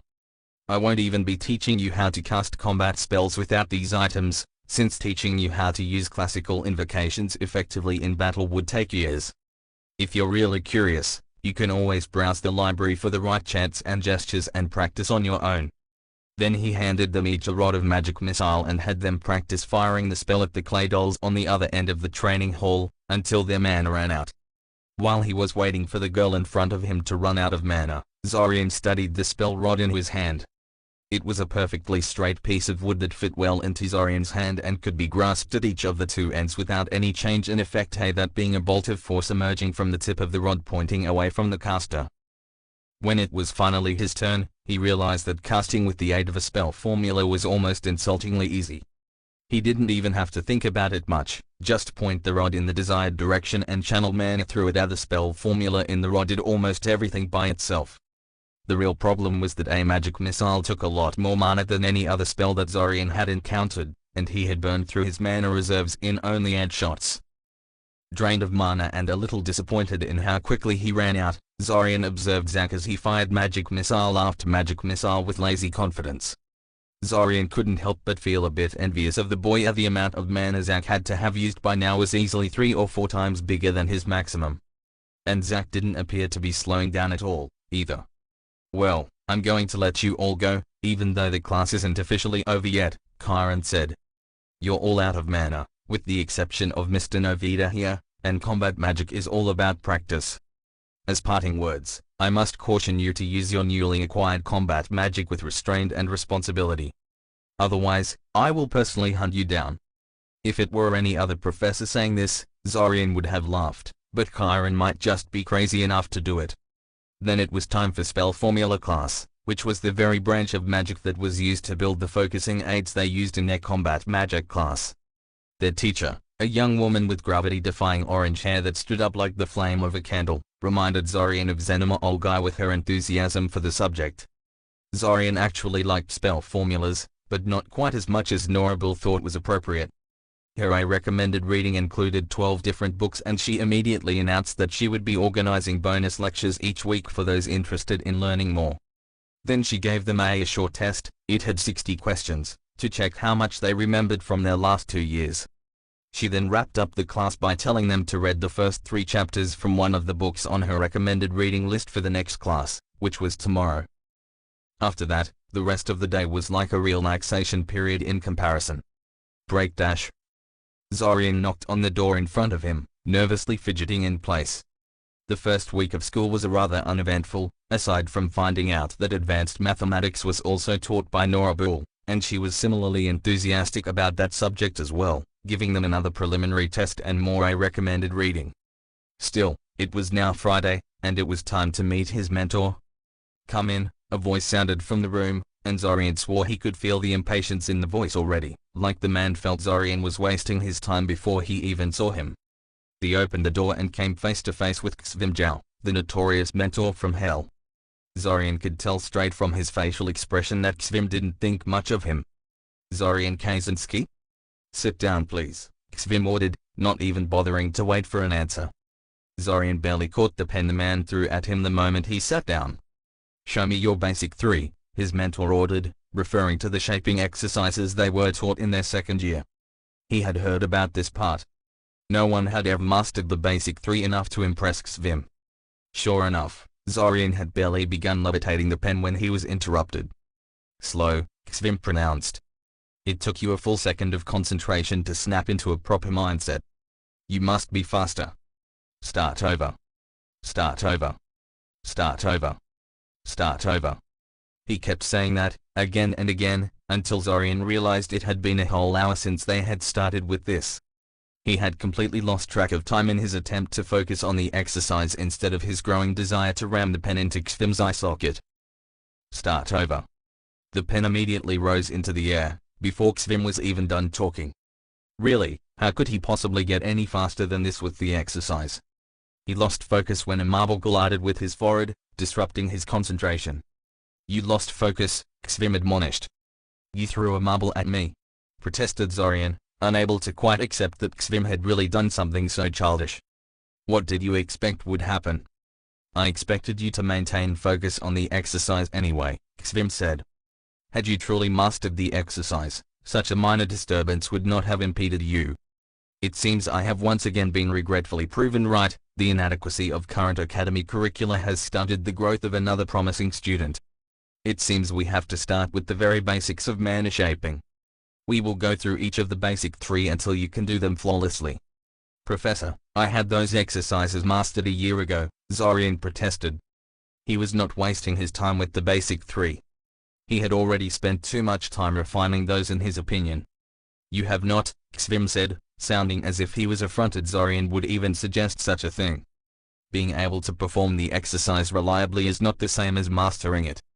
Besides, doing this will teach you patience and how to control your temper, which is clearly something you are having trouble with. Those are important skills for a mage to have. Zorian's lips pressed themselves into a thin line. The man was intentionally pissing him off, Zorian was sure of it. Apparently the rumors were right and these sessions were going to be one giant exercise in frustration. "Let us start with the levitation exercise," Xvim said, oblivious to Zorian's musings. "Start over." He was starting to hate those 2 words. If someone had asked Zorian at the end of the first week what classes he thought he would have the most trouble with, he would have answered spell formulas and advanced mathematics. Combat magic maybe. 2 weeks later, he could safely say the answer was warding. Warding, the art of protecting things with magic, was a surprisingly complex field. You had to take into account what the thing you're trying to protect is made of, what its dimensions and geometry were, how the ward is going to react with the already existing magic. Or you could just slap a general-purpose warding invocation on your target and hope for the best. But the professor would fail you for that answer, so that wasn't an option in the classroom. But these complexities aside, The class should have been a breeze, or at least not this confusing. Zorian was a patient, methodical person when it came to magecraft, and had slogged through worse offenders than warding with decent results. The problem was that their teacher, a stern woman with hair cut so short she might as well have gone all the way and shaved her head completely, didn't know how to teach. At all. Oh, she clearly knew the subject matter very well, but she simply didn't know how to translate that knowledge into a proper lecture. She was leaving a lot of things out of her lectures, apparently not realizing that just because they were obvious to her, they were not obvious to her students. The textbook she assigned for the class wasn't much better, and read more like a manual for a professional warder than a student's textbook. Question 6. You are tasked with building a research outpost on a first-degree mine well in the Sorokian Highlands. The building is meant to support a staff of 4 at any particular time, and the prospectors have expressed concerns over heavy presence of winter wolf packs and an infestation of borer wasps in the surrounding area. You have a budget of 25,000 pieces and are assumed to be a certified second circle warder. Assuming only mana extracted from mana well is available for powering the wards, which combination of wards do you feel would be the best choice for the outpost? Explain your reasoning. Draw basic floor plans of the planned outpost and explain how the planned room placement and shape of the building itself affect ward effectiveness. Do you think the issue of the borer wasp infestation is best resolved by using a vermin repellent ward or by careful choice of building materials? Explain your reasoning. Assume that you are commissioned to build not 1 but 5 outposts. The budget remains the same. How does this change your answer? Do you believe it is better to make the wards identical for all 5 outposts, or do you feel some amount of difference between them is in order? Explain the advantages and disadvantages of each approach. Zorian rubbed his eyes in frustration. How was he supposed to answer a question like this? He didn't take the architecture elective, and wasn't aware that you had to take it to do well in your warding class. Not to mention that the question assumed they knew what the market rates were for buying the necessary materials, or that they knew where the Sorokian Highlands were. Zorian was quite good at geography, and he had no idea, though considering the presence of monsters like winter wolves, he suspected they were somewhere in the northern forest. At the very least he knew how to answer the third part of the question. The correct answer was definitely wards. Even if the outpost was made inedible to borer wasp larvae, it would still make a prime place to build a nest. Considering how territorial those insects were, you didn't want them living anywhere near you. Theoretically, a careful choice of materials options would free up mana that would otherwise be spent on maintaining vermin repellent wards, but those wards required very little mana flow to stay active. Especially if they were keyed specifically to borer wasps. His thoughts were interrupted by a girlish giggle coming from the back of the classroom. Zorian didn't even have to turn around to know what was happening. Zack was entertaining the students around him again. He wished the teacher would penalize the guy for the disruption he was causing, especially in the middle of an exam, but Zack was a bit of a darling to the stern woman because he was the only student passing her exams. No doubt the guy had already finished his test with 100% accuracy. Which, by the way, made no sense whatsoever. During their first 2 years, Zack was a below-average student, more distinguished because of his charmed and magical talent. Kind of like a nicer version of Fortoff, actually. This year, though, he was assing everything. Everything. He had a wealth of knowledge and a work ethic he hadn't had at the end of their second year, far in excess of what could be gained through the normal passage of time. How does one get so much better in the span of a single summer? 15 minutes later he threw his pencil down on the table, calling it quits. He only filled in 8 out of 10 questions, and he wasn't sure how correct these 8 were, but it would have to do. He would have to set aside a couple of days for warding self-study, because the lectures were making less and less sense with every passing day. The only other student that stayed in the classroom as long as he did was Akoa, and she handed in her paper only a few seconds after he did and followed him outside. Of course, they stayed in the classroom so long for very different reasons. He stayed so he could scrape in a few stray points. She stayed because she was a perfectionist who wanted to triple-check everything to make sure she didn't forget anything. Zorian, wait. Zorian slowed down and allowed Akoa to catch up to him. The girl could be insufferable sometimes, but she was a good person overall and he didn't want to snap at her just because the test didn't go the way he wanted. How do you think you did back there? She asked. Badly, he answered, not seeing the point in lying. Yeah, me too. Zorian rolled his eyes. His and her definition of a badly differed greatly. Naola finished in only half an hour, said Akoa after a brief silence. I bet she'll get a perfect score again. Ako. Zorian sighed. I know everyone thinks I'm jealous, but that's not normal, said Akoa in a hushed but agitated voice. I'm pretty smart and I study all the time, and I'm still having problems with the curriculum. And we've both been in the same class as Naola for the past 2 years and she was never this good. And now she's beating me in every single class. Kind of like Zack, said Zorian. Exactly like Zack, she agreed. They even hang out together, 2 of them and one other girl I don't know, behaving like they're in their own private little world. Or like they're a couple, said Zorian, before frowning. Triple? What's the word for a romantic relationship between 3 people? Akoa scoffed. Whatever. The point is the 3 of them do nothing but waste time together and antagonize the teachers and get perfect scores anyway. They even refuse the chance to get transferred to first-tier groups. Can you believe that? You're too worked up over this, Zorian warned. Aren't you a little bit curious how they do it? Asked Akoa. Of course I am, scoffed Zorian. It's hard not to be. But what can I do about it? Besides, Zack has never done anything to me. I don't want to cause problems for him just because he has suddenly discovered his inner prodigy. Zorian felt Ben Isaac join them suddenly, simply popping up from behind a corner so he could walk beside them.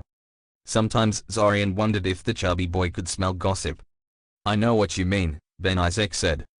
I always thought Zack was no good at anything. You know, like me? Huh. Well, there's no way he got this good at everything over one summer break, Zorian said.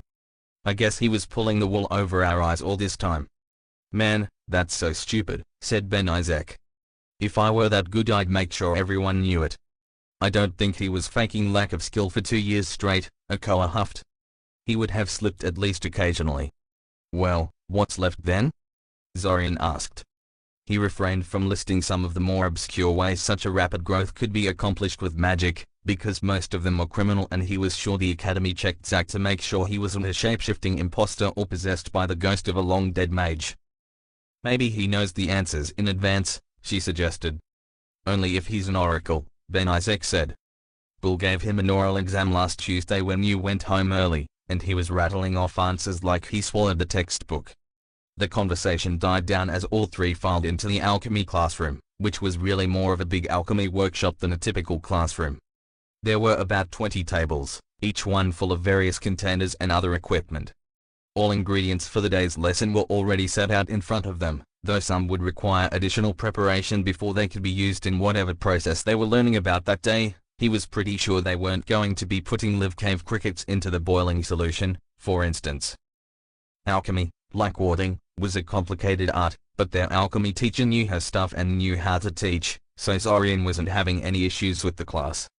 Technically they had to work in groups of 2 or 3 students because there were not enough tables and equipment, but Zorian always paired up with Ben Isaac, which translated to working alone in practice. The only problem was getting Ben Isaac to shut up and stop distracting him during class. Hey Zorian, Ben Isaac whispered to him not so quietly. I never noticed it until now, but our teacher is kind of hot. Zorian gritted his teeth. The blasted idiot couldn't keep his voice down if his life was on the line. There was no way she didn't hear that. Ben Isaac, he whispered back to his partner. I need good grades in alchemy to get my dream job when I graduate. If you screw this up for me I will never speak to you again. Ben Isaac grumbled mutinously before returning to his ogling. Zorian refocused on grinding the boar wasp husks into a fine powder needed for the particular type of glue they were supposed to be making. Admittedly, Aslan Marievsky did look surprisingly good for a 50-year-old woman. Some kind of cosmetic treatment probably, she was their alchemy teacher, after all. Maybe even a true youth potion, though those were really rare and usually imperfect in some way. I don't see why you like this class so much, grumbled Ben Isaac. I'm not even sure I'd call it magical. You don't need mana for it. It's all searching for herbs this, cutting the roots the right way that. It's like cooking. Hell, we're making glue, of all things. You should leave that to girls. Ben Isaac. It's true. He protested. Even our teacher is a girl. A hot girl, but still. I read somewhere that alchemy traces its roots back to witches' covens, with their potions and whatnot. Even now the best alchemical families are descended from witches. I bet you didn't know that, huh? As a matter of fact, he did know that. He was, after all, tutored in alchemy by an honest-to-God's traditional witch before he went to the academy. She was so traditional, in fact, that she scoffed at the name alchemy and referred to her skill strictly as potion making. But that wasn't the sort of stuff you wanted people to know, for a wide variety of reasons. If you don't shut up right now, I won't let you partner with me anymore, Zorian told him seriously. Hey, protested Ben Isaac. Who's going to help me with that stuff, then? I'm not good at this. I don't know, said Zorian innocently. Maybe you should find some girl to help you. Fortunately, the teacher was currently too busy fawning over Zach's newest masterpiece to pay attention to Zorian's table. Somehow the boy managed to make some kind of enhancement potion out of the provided ingredients, and that was apparently very impressive. Aslan didn't appear to mind that Zach completely ignored the assignment to make magical glue and did his own thing. Zorian shook his head and tried to concentrate on his own work. He wondered whether he would have gotten the same reaction if he did something like that, or if he would be accused of showing off. The few times Zorian tried to wow the teachers, he was simply told to work on his basics and not to get cocky, because arrogant skills. Was it because Zach was the heir of noble House Novita? Or something else? It was in moments like these that he understood exactly how Ikoa felt about all this. Break dash. And that concludes today's lesson, said Elsa. Before you leave, however, I have an announcement to make. As some of you know, the Academy traditionally organizes a dance on the eve of the summer festival. This year is no exception. The dance will take place in the entrance hall next Saturday. For those of you who are unaware, attendance is mandatory this year. Zorian groaned, slamming his forehead into the table in front of him, causing the rest of the class to snicker. Ilsa pointedly ignored his reaction. For those of you who don't know how to dance, dance lessons will be held every day at 8 in the evening in room 6. Those of you who do know how to dance still have to come to at least one of these lessons to prove so. I will not have you embarrass me on the night of the dance. Dismissed. Miss Strauss, Mr. Kaczynski, stay after class please. Oh great, Zorian mumbled. He probably should have restrained himself from reacting so strongly to the pronouncement. Truthfully, he intended to skip the dance, regardless of how mandatory it was. Did Ilsa realize that? No, he could detect no disapproval in posture, and he was pretty sure she'd be rather annoyed if she sensed his plans. Now then. Ilsa began when he and Nicole were the only students left. I assume you both know how to dance? Sure, said Zorian. Ikoa fidgeted. I'm not very good at it. No matter, Ilsa said. We'll iron out any gaps you may have easily enough. The reason I told you to stay behind is that I want you to help me with the dance lessons. Zorian considered refusing outright. It wasn't something he wanted to spend his time on, but he figured this could be a favor that would make Ilsa forgive him a transgression or two. Like, say, not showing up to the mandatory dance? Before he could express his tentative agreement, however, Ikoa decided in his place. How can we help? She said, clearly pleased they were chosen for this honor. Zorian raised an eyebrow at the way she presumed to speak for him, but let it slide for the moment. We only have 5 days to teach everyone how to dance, Ilsa said. That's why we're going to use magic to help. Animation spells, Zorian guessed. Yes, Ilsa said, then quickly moved to explain for Ikoa's benefit. There is a spell that will guide a person's limbs and body through whatever dance it is designed for. It's not really suitable as a substitute for dancing skill, but if you practice dancing while you're under its effects, you will learn a lot faster than you would otherwise. How does that work? Ikoa asked curiously. The spell moves you around like a puppet on a string until you learn how to move along with it, if only to make the feeling of something jerking you around go away, said Zorian. Eventually you no longer need the spell to dance correctly. I see you have personal experience with this method, Ilsa said with a smile. Zorian resisted the urge to scowl. Getting put under that spell by Damon was one of his childhood traumas. It wasn't amusing at all. I sincerely hope you intend to give students a choice to refuse, Zorian said. Of course, Ilsa agreed. Though, those who refuse this method will have to attend at least 3 sessions instead of 1, so I expect most will choose this option instead of the traditional one. In any case, I want you two to help me cast the spell on people during the lessons. I expect I'll have to dispel and recast the spell often, and I could use some help. And why did you choose us, specifically? Zorian asked.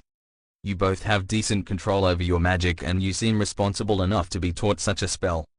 Animation spells targeting people are restricted material, after all, and not something normally available to students. Huh. So how did Damon get a hold of it then? In his second year, no less? Well, whatever. At least knowing how to cast the spell will make it easier to counter it in the future. Anything else? Ilsa asked. Very well, then. Come to my office after the last class and I'll set up some dummies for you to practice on before moving on to people. Poorly controlled, this spell is intensely uncomfortable. We don't want to give anyone traumas. Zorian narrowed his eyes. He didn't. Not even Damon would. Oh, who is he kidding? Of course he would have. Practicing such a spell on your own little brother was right up Damon's alley. Miss Strauss, you can leave. I have something else to discuss with Mr. Kaczynski. Ilsa began to speak the moment Oko was gone, catching Zorian somewhat by surprise. He shook his head to clear his thoughts, trying to ignore his annoyance with Damon in favor of paying attention to what Ilsa was saying. So Zorian, she said with a faint smile. How are you getting along with your mentor? He's having me work on my basic 3, Zorian told her flatly. We're still on the levitation exercise. Yes, even after 4 weeks, Xvim was still making him levitate a pencil over and over again. Start over. Start over. Start over. The only thing Zorian learned in those sessions was how to dodge marbles that Xvim kept throwing at him. The jerk seemed to have an endless supply of those things. Yes, Professor Xvim likes his students to have a firm grasp of the basics before moving on to advanced topics, Ilsa agreed. That or he hates his students. Zorian personally thought his theory was a lot more plausible. Well, I just wanted to tell you that you might be able to change mentors soon, Ilsa said. One of my students will be dropping out after the summer festival, and I'll have a vacancy to fill. Unless something comes up, you're almost certain to be the one I pick. That is, if you're actually interested in a transfer. Of course I'm interested. Zorian half shouted, much to Ilsa's amusement. He frowned for a moment. Unless you also plan to throw marbles at me? Is that some kind of standard training method? No, Ilsa chuckled. Xvim is special that way. Well, I just wanted to see how you feel about this before doing anything. Have a nice day. It was only after he was out of the classroom that he realized this development greatly complicated his plan to skip out on the dance. He couldn't afford to annoy his potential new mentor too much, else he'd be stuck with Xvim for the rest of his education. Well played, Professor. Well played. Break dash. Why can't we just cast that spell ourselves once the dancing starts? Zorian let out a long-suffering sigh. You can't make an animation spell do something you don't know how to do yourself. You don't know how to dance, hence you cannot animate anyone to dance either. Also, how are you going to break the spell once the dance ends if you can't move your arms where you want them to be? This really isn't the sort of spell you should be casting on yourself. Really, there were so many problems with that idea that Zorian struggled to put them all into words. Are these people thinking about the questions they're asking at all? So how many dances do we have to learn? 10, said Zorian, bracing himself for the cries of outrage. Sure enough, a rumble of complaints erupted after that statement. Thankfully, Ilsa took over the lesson at this point, instructing everyone to pair up and scatter throughout the spacious room to give everyone enough space. Zorian could already feel a headache coming and cursed himself from letting Ilsa talk him into this. Even though room 6 was fairly spacious, there were a lot of people and the invisible pressure they gave off was particularly strong today. You alright? Ben Isaac asked, putting his hand on Zorian's shoulder. I'm fine, Zorian said, waving his hand off. He didn't like to be touched much. I just have a slight headache. Did you need help with something? Nah, you just looked like you could use some company, standing all alone in your little corner, Ben Isaac said. Zorian decided not to tell him that he was intentionally standing on the sidelines unless he was needed. Ben Isaac wasn't the sort of person who understood the need for some breathing room. Say, who is your date for the dance anyway? Zorian suppressed a groan. Of course Ben Isaac would want to talk about that. Relationships weren't something Zorian thought about often. The chances that one of his classmates would agree to date him were minuscule. For one, such a relationship would quickly be noticed by the rest of their classmates, and the resulting merciless teasing was something few relationships could survive for any appreciable length. Secondly, And perhaps more importantly, all teenage girls liked older guys. Dating a guy that was 2 or 3 years her senior seemed to be a status symbol for a girl, and a majority of them loudly disparaged the male population their own age as crass and immature. When they were in their first year, all the girls wanted to date third years. Now that they were in their third year, all the girls wanted to date apprenticed graduates. Since there were plenty of guys willing to play along, the chances that some girl in his class would give him the time of day was negligible. And the girls that weren't his classmates? To most of them he wasn't Zorian Kaczynski, but hey, that guy who is a brother of Damon and Fortov Kaczynski. They had this image of what he ought to be like, and once it became obvious that the real him didn't match their expectations, they inevitably became upset. Besides, all this romantic stuff. Well? Ben Isaac prodded. I'm not going, Zorian said. What do you mean I'm not going? Ben Isaac said cautiously. Just what I said, Zorian said. I'm skipping out on the whole dance thing. Turns out I had an alchemy-related accident and had to stay in my room for the evening. It was perhaps a bit cliché / copyright, but whatever. Zorian had already found a particularly tricky potion that was supposed to make a person more outgoing and sociable, something that was entirely plausible for him to try to make, that would make a person very ill when done wrong but wouldn't actually kill him. If he does it right it will seem like an honest mistake instead of a way to weasel out of the dance. Oh come on, protested Ben Isaac, and Zorian had to pinch him to make him lower his voice. The last he needed was to have Ilsa overhear him. It's the summer festival. A special summer festival, with the whole parallel thingy. Planar alignment, Zorian offered. Whatever. The point is that you have to be there. Everyone who is anyone is coming. I'm a nobody. Ben Isaac sighed. No, Zorian, you're not. Look, Zorian, we're both merchant kids, right? I don't like where this is going, Zorian warned. Ben Isaac ignored him. I know you don't like to hear this but... Don't. Just don't. You have a duty to your family to put on a good face. Your behavior reflects on them, you know. There is nothing wrong with my behavior, snapped Zorian, aware that he was attracting stares of nearby people but not caring at the moment. You're free to go to whatever you want, but leave me out of it. I'm a nobody. A third son of a minor merchant family from the middle of nowhere. People here don't give a fuck about me. They don't even know who I am. And I like it that way. Okay, protested Ben Isaac, gesturing wildly. Dude, you're making a scene. Whatever, scoffed Zorian. Leave me alone and go away. The nerve. If there was anyone who should take a look at the impression he was leaving to people it should be Ben Isaac. The irresponsible leech would have been dumped into a tier 3 group if it wasn't for Zorian's constant help, and this is how he repays him? Why was he even hanging out with that guy? He scoffed, trying to calm down. Stupid summer festival and stupid dance. The funny thing is that unlike most people who hate these kinds of events, Zorian wasn't strictly bad at them. He knew how to dance, he knew how to eat without embarrassing himself, and he knew how to talk to people at these kinds of events. He had to know these things, because his parents used to drag him along with them when attending these kinds of events, and they made sure he knew how to behave himself properly once there. But he hated it. He had no words to describe how much events such as these sickened him. Why should he be forced to attend something he hates when the Academy had absolutely no right to demand it of him? No, they had no right at all. Break dash. Hesitantly, Zorian knocked on the door to Ilsa's office, wondering why she called him here. There is no way. Come in. Zorian peeked inside and was promptly told to have a seat while Ilsa calmly sat behind her desk, drinking something out of a cup. Probably tea. She looked calm and serene but Zorian could detect an undercurrent of disapproval in her posture. So, Zorian, Ilsa began. You've been doing quite well in my class.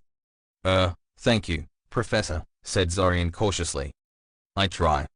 Indeed, one could say you're one of the best students in your group. A student I intend to take under my wing after this whole festival rush dies down. An example to everyone, and just as much a representative of your class as Miss Strauss. Oh, this is bad. I don't. So, excited about the dance this Saturday? Asked Ilsa, seemingly changing the topic. Yes I am, Zorian lied smoothly.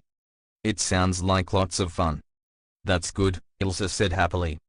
Because I heard that you plan to boycott the event. It was rather upsetting, I must say. I was rather clear that attendance is mandatory, I believe. Note to self, find something horrible to do to Ben Isaac. A spell that causes the target's tongue to feel like it's on fire or something. Or maybe piercing pain in the genital region. Just a bunch of nasty rumors, Professor, Zorian said smoothly. I would never dream of intentionally boycotting the dance. If I am unable to attend. Zorian, Ilsa cut him off. Professor, why is it so important that I show up there, anyway? Asked Zorian, a bit of crankiness seeping into his voice. He knew it was a bad idea to blow up on a teacher, but damn, this whole thing was pissing him off. I have a medical condition, you know? Crowds give me headaches. She snorted. They give me headaches too, if it makes you feel any better. I can give you a potion for that. The fact is I'm one of the organizers of the dance, and if too many students are absent I'll end up with a black mark on my record. Especially if someone as prominent as yourself were to not show up. Me? Prominent? I'm just an average student. Zorian protested. Not nearly as average as you think, Ilsa said. Just getting this far requires extraordinary intelligence and dedication, especially for a civilian-born student like yourself, who isn't exposed to magic your entire life. People keep an eye out for people like you. Also, you're Damon's younger brother, and we both know how famous he is. Zorian's lips stretched into a thin line. Zorian was sure the last reason was what it all came down to in the end, and all the other arguments were just excuses and attempts to butter him up. Even with his brother on a whole different continent, Zorian still couldn't escape from his shadow. You don't like to be compared to him, she guessed. No, Zorian admitted in a clipped tone. Why is that? She asked curiously. Zorian considered sidestepping the question. His family was a sore subject for him, but uncharacteristically decided to go for honesty. He knew it wouldn't do much, but he felt like venting at the moment. Everything I do is always compared to Damon and, to a slightly lesser extent, fought off. It has been that way since I was a child, before Damon ever became famous. My parents have never been shy about playing favorites, and since they were always interested chiefly in social achievements, I was always found wanting. My family has no use for a withdrawn bookworm, and made that abundantly clear over the years. Until recently, they ignored me completely, treating me more like I was my sister's babysitter than their son. But something happened recently that caused them to take notice of you? Ilsa surmised. Fought off happened, Zorian growled out. He bombed several exams, had to be bailed out by father's connections. He has shown himself to be generally unreliable, which is a problem, because he was supposed to be the spare heir for the family business, just in case Damon dies on one of his escapades. So now I am suddenly taken out of the metaphorical closet so they can groom me for the role. But you don't want to be the spare, she guessed. I don't want to be involved in Kaczynski family politics, period. I am not a part of that family anyway. Never was. At best, I was only ever a loosely aligned associate. I appreciate them feeding me and funding my education, and I'm willing to reimburse them for that when I get a job, but they have no right to ask something like that of me. I won't hear it. I have my own life and my own plans, none of which involve playing second fiddle to my older brother and wasting time on insipid social events where people suck up to each other non-stop. He decided to stop there, because he was just making himself angrier. Plus, he suspected Ilsa didn't empathize with him much. Most people thought he was simply being overdramatic about his family. They weren't the ones who had to live with them. When she realized he wasn't going to say anything more, Ilsa leaned back and took a deep breath. I empathize with you, Zorian, but I'm afraid such comparisons are unavoidable. For what it's worth, I think you're shaping up to be a fine maid yourself. Not everyone can be a prodigy like Damon. Right, said Zorian, refusing to look at her. She sighed, running her hand through her hair. You make me feel like the villain here. Family issues aside, why are you so bothered by this? It's a party. I thought all teenagers liked parties. Are you concerned about finding a date? Just ask some first years and they'll jump at the chance they can't attend unless invited by an upperclassman, you know? Zorian released a sigh of his own. He wasn't looking for a way to find a date. He had no doubt that simply dropping his last name would net him some impressionable giggly first year for the evening. He was looking for a way out. Something that Ilsa wasn't willing to provide him with, it seemed. I'm not getting a date, Zorian told her, rising from his seat. I may have to come to the dance, but I'm pretty sure that bringing a date is not mandatory. Have a nice day. He was surprised that Elsa didn't try to contradict him as he left. Maybe this whole dance thing won't be such a chore. Break dash. Zorian trudged through the corridors of his residence building wearily, not in any real hurry to get to his room. The teachers had refrained from giving them any substantial homework over the weekend, knowing that everyone would be too preoccupied with the summer festival to get any work done. Normally all that free time would be a godsend to Zorian, but just thinking about what he would have to endure tomorrow was enough to make Zorian lose the will to do anything fun or productive, so he fully intended to go to sleep the moment he arrived at his room. As he entered his residence building, he noted that someone was already in a celebratory mood, because the walls of the corridor he was passing through were full of colorful splotches in vivid yellow, green, and red. Zorian. Just the man I was looking for. Zorian jerked in shock at the loud voice behind him and whirled around to face the man who invaded his personal space. He scowled at the grinning idiot in front of him. "Why are you here, Fortov?" he asked.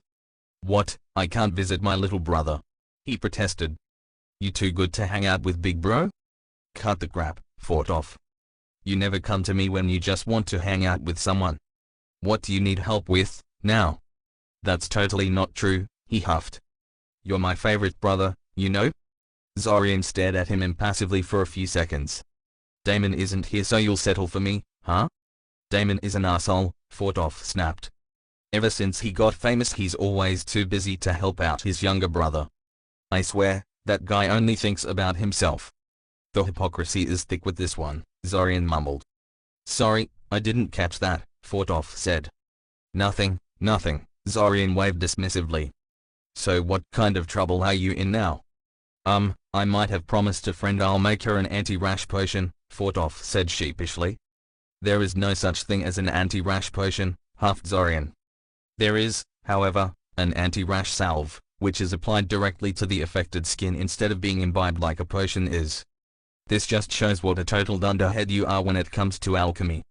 What the hell were you thinking, promising your friend something like that?" "I kind of pushed her into a purple creeper patch during our wilderness survival class," Fortov admitted. "Please, you have to help me. I'll find you a girlfriend if you do." "I don't want a girlfriend," snapped Zorian irritably. Least of all the kind of girlfriend Fortov would set him up with. "Look, why are you bothering me about this? Just go to the apothecary and buy some. It's Friday evening. All stores are closed in preparation for the celebration tomorrow." "Well, that's too bad, because I can't help you," said Zorian. "First 2 years are all theory and lab safety, and I'm just starting my 3rd year. We haven't done any serious alchemy in class so far." So true, and yet such a bold-faced lie. He hadn't done all that much alchemy in class, but he had done quite a bit of private study in his free time. He could make an antidote for the purple creeper ash easily, but why should he spend his expensive alchemical ingredients? Oh man, come on. You can speak 3 different languages and you know all the silly shaping exercises they make us learn, but you can't even do something so basic. What the hell are you doing in your room all day long if not learning how to do stuff like that? You're one to talk. Zorian snapped. You're a year older than me, you should be perfectly capable of doing this yourself. You know I never cared for alchemy. Too fiddly and boring for me, Fortov said with a dismissive wave. Besides, I can't even make vegetable soup without ruining Mom's kitchenware. Do you really want me around alchemical equipment? Well, when he put it that way I broken bar. I'm tired, Zorian said. I'll make it tomorrow. Are you crazy? Tomorrow is too late. Oh come on, it's not like she'll die of a goddamn rash, said Zorian irritably. Please, Zorian, I know you don't care about these kind of things, but she's crushing on this boy and... Zorian groaned and tuned him out. That's pretty much all he needed to know about this emergency. And if my friend's rash isn't fixed by then she won't be able to go and she'll never forgive me. Please, please, please. Stop it. Please, please, please, please. I said stop it. I'll do it, okay? I'll make the damn salve, but you owe me big time for this, you hear? Yup, he said cheerfully. How much time do you need? Meet me at the fountain in about 3 hours, Zorian sighed. Zorian watched him as he ran away, probably so he wouldn't change his mind or make some concrete demands. He shook his head and went back to his room to retrieve the necessary alchemical reagents. The academy had an alchemical workshop students could use for their own projects, but you had to bring your own ingredients. Fortunately, he had everything he needed for this particular task. The workshop was totally empty aside from him, but that wasn't very unusual. Most people were preparing for the dance tomorrow and were unlikely to do some last-minute alchemy practice. Unfazed by the eerie silence of the workshop, Zorian scattered the reagents across the table and set to work. Ironically, the main ingredient of the anti-rash salve was the very plant that was the cause of this mess, the purple creeper, or more accurately its leaves. Zorian had already left them to dry in the sun, and now they only had to be ground to powder. This was generally the most annoying part of the procedure, as purple creeper leaves released a cloud of irritating dust into the air if they were simply crushed with a standard mortar and pestle set. The textbooks he read had all sorts of fancy ways to deal with this, usually involving expensive equipment, but Zorian had a much simpler solution. He wrapped the leaves in a slightly wet piece of cloth, then wrapped the whole thing in a piece of leather, and then hammered the resulting lump until he felt no resistance. The irritating dust would bond with the cloth and the leaf pieces wouldn't. After mixing the leaf dust with 10 drops of honey and a spoon of oblea berry juice, he put the whole thing over a low fire, stirring the contents until they achieved uniform color and consistency. Then he removed the bowl from the fire and sat down while he waited for the stuff to cool. That was very impressive work, a rather feminine voice sounded behind him. Nice improvisation with the creep leaves. I'll have to remember the trick. Zorian recognized the owner of the voice though, and Claw wasn't really female, despite some nasty rumors. He turned around to face the Morlock boy, studying his bone-white hair and intense blue eyes for a moment before returning his attention to cleaning the alchemical equipment he had used. No reason to get barred from using the workshop because he failed to clean up after himself. He struggled to formulate a response while Claw was inspecting the salve with the practice tie. The boy was rather mysterious, having only joined their group this year by transferring from God's Nowhere, and not being very talkative. Plus, you know, he was a Morlock. How long had the boy been watching him? Sadly, he had a tendency to lose track of his surroundings when he worked on something, so he couldn't tell. It's nothing special, Zorian finally said. Now your work a broken bar, that's impressive. I get the notion that you're on a whole different level from the rest of us when it comes to alchemy. Even Zack can't beat you most of the time, and he seems to be assing everything these days. The white-haired boy smiled mildly. Zack doesn't have the passion for the subject. Alchemy requires a craftsman's touch and a lot of patience, and no matter how extensive his knowledge is, Zack just doesn't have the mentality for it. You do. If you had as much practice with alchemy as Zack apparently does, you'd surpass him for sure. Ah, so you think he has prior experience, too? Zorian inquired. I do not know him as well as yourself and the rest of your peers, having only recently joined your group. Still, one does not get as proficient in this field as Zack apparently is in a matter of months. He works with the practiced ease of someone who has been doing alchemy for years. Like you, tried Zorian. Like me, Claw confirmed. I hate to be rude, but are you finished here? I'd like to make something myself today. Zorian apologized to the boy for the hold-up, which the Morlock waved off as something of little importance, and bid him goodbye. As he walked away, it occurred to Zorian that he should have probably made some kind of sleeping potion for himself while he was at it. He had to get plenty of rest tonight, because he certainly wouldn't get any tomorrow. I'm coming, Zorian grumbled, stomping towards the door. Really, what's with all the frantic knocking? Who exactly was so desperate to get into his room? He wrenched the door open and found himself staring at Akoa's disapproving face. Ako, what are you doing here? I should be asking you that, she said. Why are you still at home? The dance is 2 hours away, Zorian interrupted. I can get to the dance hall in 10 minutes. Honestly, Zorian, why do you always have to wait for the last possible moment to do something? Don't you realize what a bad example you're setting? Time is precious, Zorian said. And I will repeat my question, what are you doing here? I don't think it's your usual habit to seek people out when they're not early enough for your tastes. Mrs. Altai told me to get you, Akoa admitted. Zorian blinked. It seems Elsa wanted to make sure he didn't forget. Huh. While the idea had occurred to him, he knew that would never fly.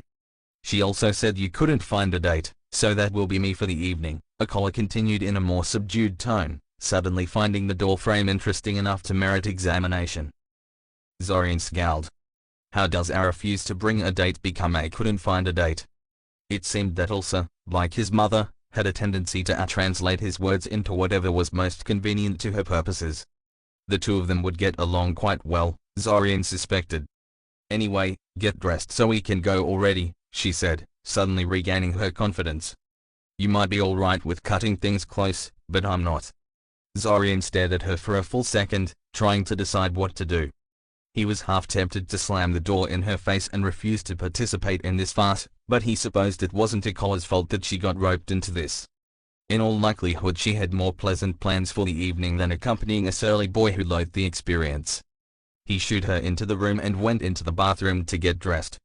He really had to marvel at Elsa's manipulation skills, though, if it was just him going to this thing, he would have come dressed in casual clothes, spent the absolute minimum of time there before leaving, and avoided people like a plague throughout the entire evening. Now, he didn't want to ruin Ikoa's evening, which meant he would have to make at least a token effort. Yes, Elsa and his mother would get along like two peas in a pod. The walk to the dance hall was a quiet one. Zorian refused to strike up a conversation, despite sensing that Ikoa found the silence awkward. The silence suited him just fine, and he knew he would be comfortable with very few things this evening. He would enjoy the peace while it lasted.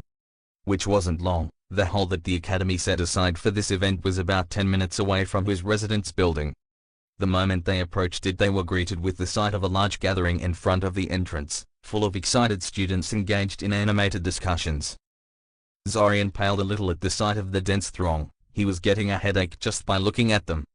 Sadly, no matter how much he pleaded with Ikoa, she refused to let them wait on the outskirts of the gathering until the start of the dance. As revenge, Zorian accidentally managed to get separated from Ikoa when they were ushered inside and got himself lost in the crowd. He chuckled to himself, wondering how long it would take her to find him again. He'd be shocked if it was less than half an hour, since he was quite adept at avoiding the notice of a particular person at a party without drawing attention from the other partygoers. For a supposedly simple school dance, the entire event was surprisingly lavish. The tables were overflowing with food, much of it so exotic that Zorian couldn't identify it, and the hall was decorated with high-quality paintings and animated carvings that moved in a pre-programmed manner. Hell, even the tablecloths were full of complicated lace and so soft they had to have been made of something monstrously expensive. Many of his fellow students were openly gaping at their surroundings, and even Zorian, who had been at these kinds of events many times before, was a little shocked. Then he shrugged and did his best to blend into the crowd so Ikoa couldn't find him. He meandered through the tables overflowing with food, occasionally sampling one of the dishes when he saw something interesting, observing the other people and painstakingly avoiding notice from anyone who might be inclined to strike up a conversation with him. He could see why Elsa was so determined to make everything about the dance run smoothly. The sheer expense of the thing aside, it wasn't just the students that were present. There were also representatives from various guilds, houses, societies, and organizations. And not just from the Alliance, but also from abroad, even other continents. He could see at least one man in the distinctive light blue Abnatia military uniform, a small delegation from Hassan, and a dark-skinned woman in a garb so colorful Zorian doubted anyone failed to notice her by now. He idly wondered what this dance was really about, since these people wouldn't be here for a simple school dance. Before deciding, he didn't really care. People like this lived in their own world, and had different standards of important from mere mortals like him. An hour later the first dance was about to start and Zorian made his way to Ikoa. She was fuming, and didn't appear to believe him when he claimed he had honestly gotten lost and couldn't find her until now, but she managed to restrain herself from blowing up at him. He led her to the dance floor and didn't retaliate when she accidentally stepped on his toes a couple of times. "People were asking for you," she said finally, having tired of abusing his toes for the moment. "Well, I was around," Zorian said with a small smirk. "All they had to do was look for me." "No reason why you can't seek them out now, though," Ikoa remarked. "But Iko, we're dancing. There is no way I'd leave a beautiful girl like you for anything."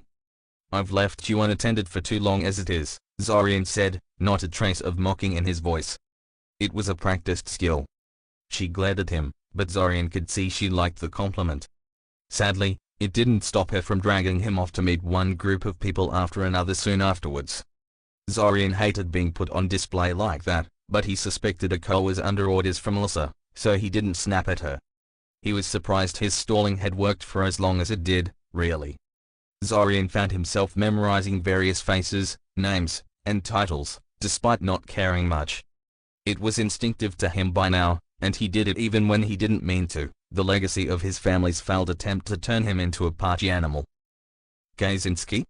Oh, are you by chance related to Damon and Fortov Kaczynski? Yes, Zorian said, doing his best to keep the annoyance out of his voice. Oh my, how fortunate, she said. I must say your brother isn't half bad with the violin. She gestured towards the stage, where the Academy Music Club was playing a slow, relatively quiet song. Fortov was officially an ordinary orchestra member, but was obviously the most prominently placed musician on the stage. His presence, as usual, attracted attention and comments. What instrument do you play? None, Zorian deadpanned. His family had tried to teach him how to play an instrument, since it was a fashionable thing to learn among the rich, and those pretending to be, but were thwarted by the fact that Zorian was almost entirely tone-deaf. He had no ability to play music at all. Truth be told, he wasn't particularly interested in it either, though he could certainly feign interest when doing so was polite. It was one of his mother's bigger disappointments that he had no talent in this area, since Damon and Fortov were both relatively decent at music, Damon at playing the piano and Fortov at playing the violin. They weren't prodigies by any means, but they were skilled enough to impress the kind of people that frequented events like this. I don't have much of an ear for music, unlike my brothers. Personally, I'm more interested in how the orchestra fills the entire hall evenly with sound, with everyone hearing them at the right volume, regardless of how near or how far they're sitting in relation to the stage. Sadly, neither the woman nor anyone else gathered around them could answer that question. Apparently nobody else even noticed it until he mentioned it. In fact, Zorian got a distinct notion that people felt it was an irrelevant detail and that he was weird for even mentioning it. Bah, no appreciation for magic from these people. Why were they attending a dance at a mage academy, again? Thankfully, Akoa decided to have mercy on him at this point and led them to a nearby table to get something substantial to eat. A couple of other students from their class joined them and a casual conversation settled in around them. Zorian didn't contribute much, since he found the conversation to be mostly aimless drivel that was of no interest to him. He still nodded and chuckled at appropriate times, of course, brushing off an occasional comment about him being too quiet and needing to lighten up. He was just about to dig into the piece of cake in front of him when Akoa nudged him with her knee. He glanced at her with an unvoiced question. Wrong fork, she mumbled. Zorian looked down at the fork in his hand and realized he was supposed to use the tiny fork reserved for desserts. He shrugged and stabbed the cake with the giant fork in his hand anyway. I know, he mumbled back. That seemed to be the straw that broke the camel's back. Zorian, she burst out, her voice carrying a pleading note in it. Why are you being so difficult? It's just one night. I know I'm not what you wanted for your date. It's not that, Zorian interrupted her. It's not like I wanted a date, anyway. I was going to come alone to this thing. She stared at him in shock.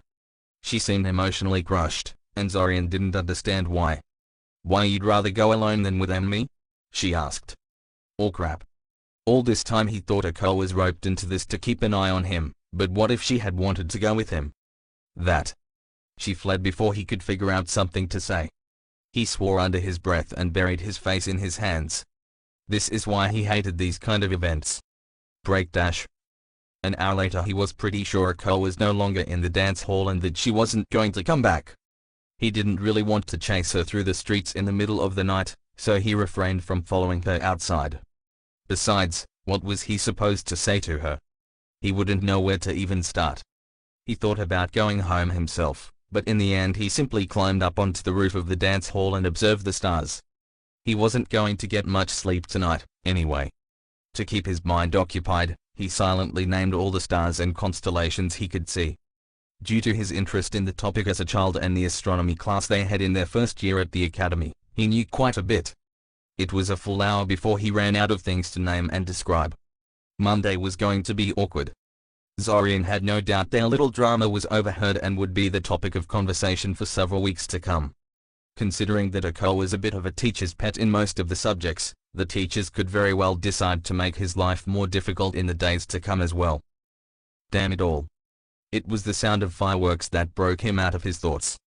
It was midnight apparently, and the festival had officially started. Zorian relaxed a little as he watched various fireworks blossom against the night sky, each exploding in its own unique way. It was beautiful. Most of them dissolved into quickly fading motes of light after the initial explosion, but a couple of them remained whole and consistently bright, more like flares than fireworks. They arced through the sky before dipping down and falling back to Earth like falling stars. He frowned. Weird. Shouldn't they be exploding by now? The flare falling closest to him slammed into the nearby Academy residence building and detonated. The explosion was so loud and so bright that Zorian was momentarily blinded and deafened, stumbling back and collapsing to his knees as the entire building shook beneath his feet. Blinking spots out of his vision, his ears still ringing from the sound of the explosion, Zorian scrambled back to his feet. He stared at the spot where the stricken residence building once stood.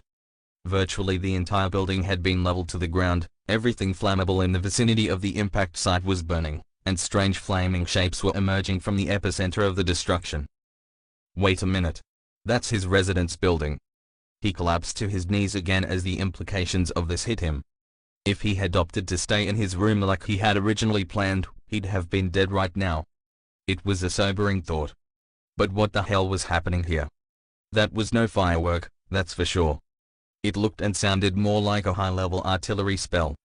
It was hard to tell if it was simply a consequence of his hearing being damaged, but he noticed the faint sounds of celebration had stopped. Looking over the city, he noticed that what happened to the residence building wasn't an isolated occurrence. Wherever one of the flares hit, it left devastation in its wake. He only had a few seconds to ponder this before he noticed another batch of flares start ascending into the sky from the distance. This particular barrage was not masked by fireworks, so it was pretty obvious that they were artillery spells. They were under attack. As the flares started dropping back to Earth, Zorian began to panic. What the hell was he supposed to do? Running away would be pointless since he didn't know what the flares were targeting. He could very well be running straight into the area of effect if he ran blindly. Wait a minute, why does he have to do anything? There are a bunch of capable mages in the building, he should just notify them and have them handle it. He rushed down into the dance hall. He had barely stepped onto the stairway when he ran into Ilsa and Chiron. Zorian. What are you doing here? Ilsa demanded. I just went out for some fresh air, Zorian fumbled. But that's not important right now. I agree, Chiron said. Kid, what was that blast? Don't tell me this is something you did. Hardly, Zorian said. Some kind of flares are falling all over the city, destroying everything they hit. Looks like some kind of powerful artillery spell. Ilsa and Chiron shared a look between each other before turning back to him. Go join Ikoa and the others in the dance hall, Ilsa told. We'll see what is happening and teleport everyone into the shelters if necessary. They both pushed past him and rushed to the roof, leaving Zorian to stumble into the dance hall in a daze. Ikoa. Ikoa wasn't in the dance hall. She left. Because of him. She was out there, maybe even already dead. He shook his head and banished such thoughts out of his mind. He took out his divination compass and quickly cast a divination spell to locate her. He wasn't sure if it was going to work, since the spell he used could only find people you were familiar with, in other words, friends and family. Thankfully, it seemed that being classmates with her was enough of a connection for the spell to work. He took a deep breath to steel his nerves. He was liable to get himself killed, but, well, it was kind of his fault. He didn't think he could live with himself if Ikoa ended up dead because of him. Like an intangible ghost, he weaved between agitated students and foreign dignitaries, ignored and unhindered, until he was near the exit. He slipped out of the building and then broke into the run in the direction indicated by the needle of his divination compass. Break dash. Trolls were pretty nasty creatures. There were several subspecies, but all of them were large 3-meter-tall humanoids with tough leathery skin and supernatural regenerative abilities so strong they were able to reattach severed limbs simply by holding them to the marching stump for a few moments. The most numerous and famous subspecies was the forest troll, which had vivid green skin and roamed throughout the great forested expanse in the north. As Zorian watched a troop of trolls strut through the streets, smashing windows and howling unintelligibly, he reflected that it was fortunate the acrid smoke wafting from the nearby burning buildings masked his scent. His textbooks all said a forest troll's sense of smell was frighteningly good. Normally he would have wondered what such a large gathering of forest trolls was doing in the middle of a human city, relatively far away from their native lands, but the blades and maces they were holding told him all he needed to know. Those were weapons too advanced to have been produced by the trolls themselves, who were highly primitive and lacked such high metal working skills. They were war trolls. Somebody armed these creatures and set them loose on the city. Once they were gone, Zorian relaxed a little and tried to figure out what to do. He was such an idiot. Why, oh why did he have to run off without getting some help from the teachers first? Then again, he assumed the flares were the only danger, in which case getting to Akoa wouldn't be an issue, assuming a stray flare didn't get him. Instead he found the city overrun with monsters. This wasn't some kind of a terrorist attack like he assumed, it was a full-blown invasion. Sadly, the option to return to the dance hall was closed to him. A lot of the invading forces were converging towards the academy, cutting off his retreat path. With that in mind, Zorian set out towards Akoa. He kept himself in the shadows, knowing the invaders would quickly notice anyone caught in the open, such as that boy standing over there. Is that Zack? Over here. Zack shouted, waving his hand in the air. I'm over here, you stupid animals. Come and get me. Zorian gaped at the reckless stupidity of what he was witnessing. What the hell was that idiot doing? No matter how talented a student he was, there was no way Zack could stand up to the sort of monstrosities that were stalking the city at the moment. But it was too late to do anything. Attracted by Zack's shouting, the trolls came running back, giving a single collective battle cry before charging at the boy foolish enough to attract their attention.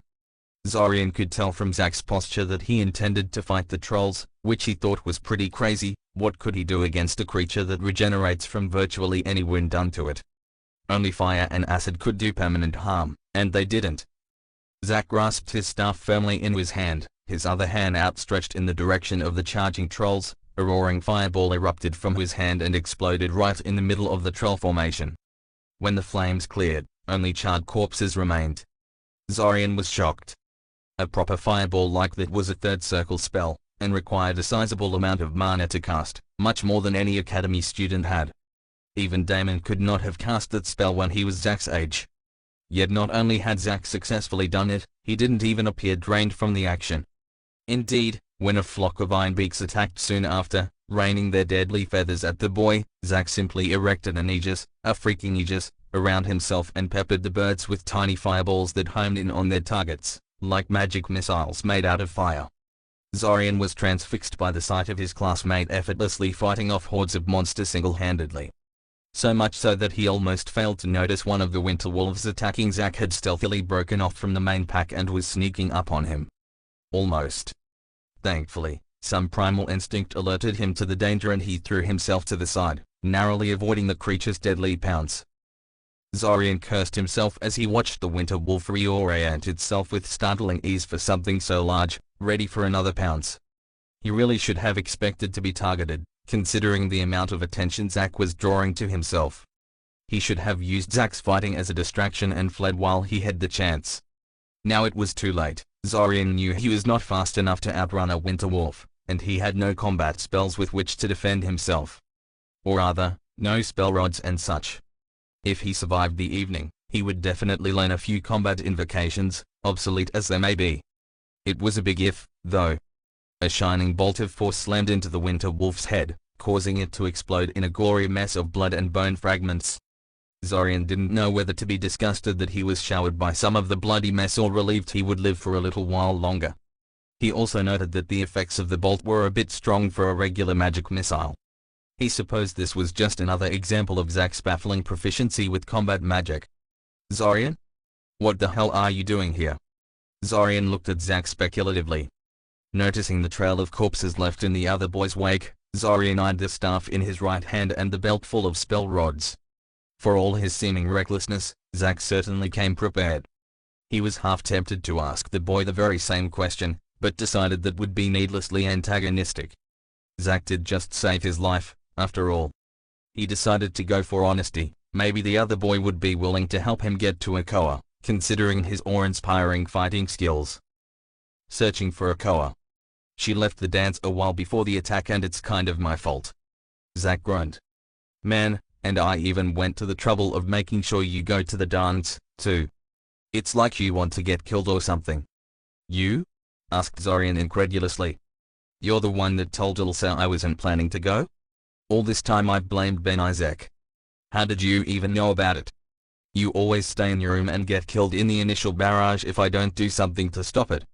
And let me tell you, convincing you not to stay in your room without resorting to violence or getting Ilsa involved is a damn chore. You can really be a stubborn ass when you want to be, Zack said with a sigh. Zorian stared at him, confused. The way Zack was talking, you'd think this kind of thing happens every day or something. But enough of that, said Zack cheerfully. Let's go find Akoa before something eats her. You know the way? And so they did. They traveled through the burning streets of the city, leaving a trail of dead invaders behind them. Zack didn't even try to avoid the monsters, simply plowing through them like an angry god out for vengeance. At one point they were even attacked by a horde of skeletons and an enemy mage, but Zack simply made the earth beneath their feet open up and swallow them.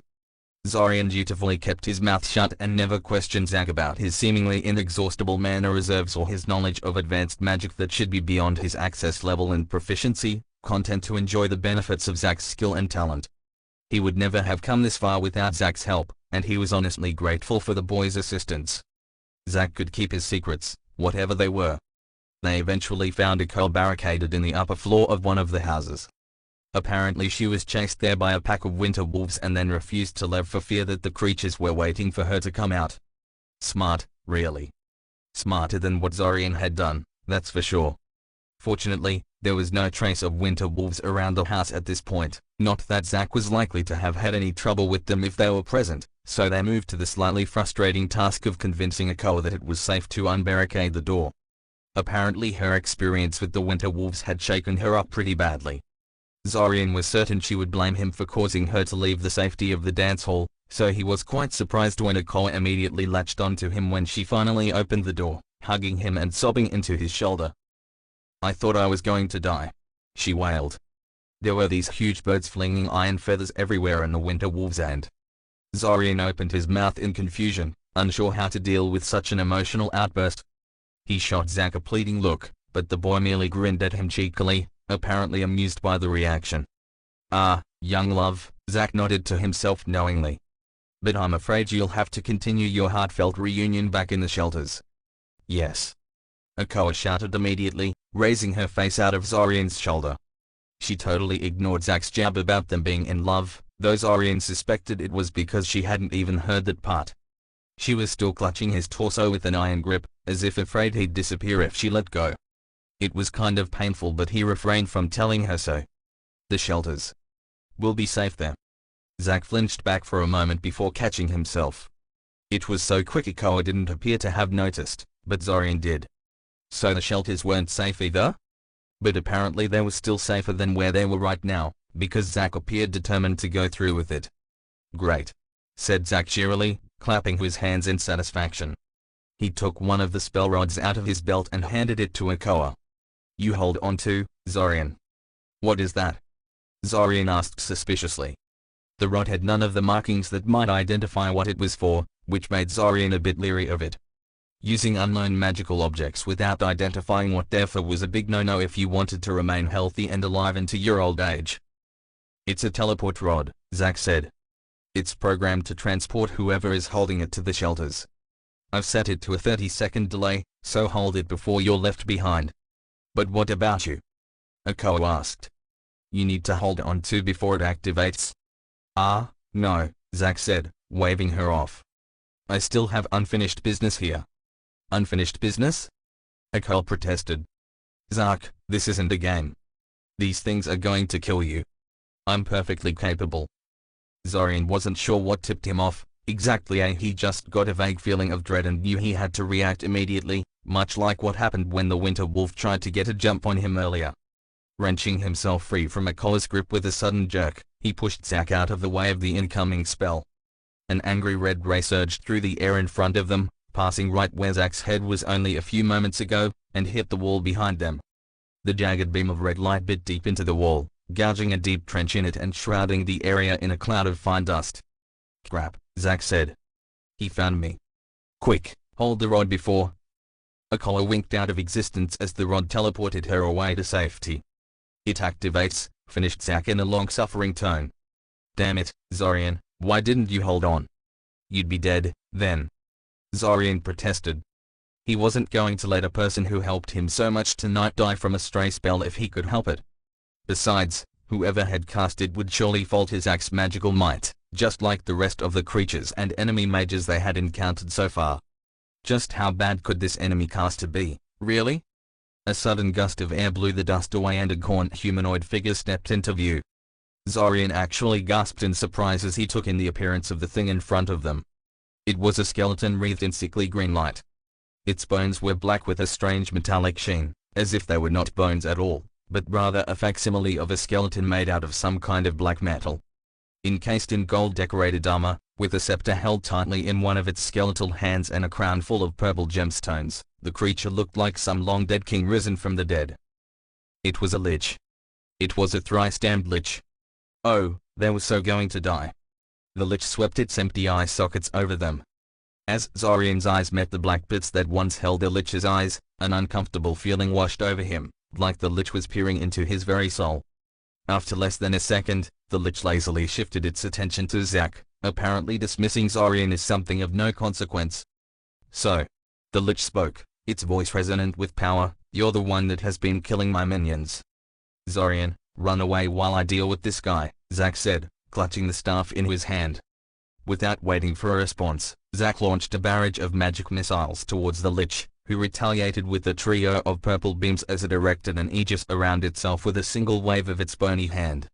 Two of them were aimed at Zack, but sadly enough the lich saw fit to aim one towards Zorian's retreating form. While it failed to hit Zorian directly, the beam's impact with the nearby ground created a sizable explosion that drove stone shrapnel into his legs. The pain was immense, and Zorian collapsed on the ground in an instant, unable to take a single step further. Over the next 5 minutes, Zorian painfully dragged himself behind a nearby cart, hoping that it would shield him from at least some of the destructive power that was being thrown around in the battle. Zack was keeping the lich occupied enough that it didn't send any more spells after Zorian, which was fortunate because Zorian was no longer in any state to evade them.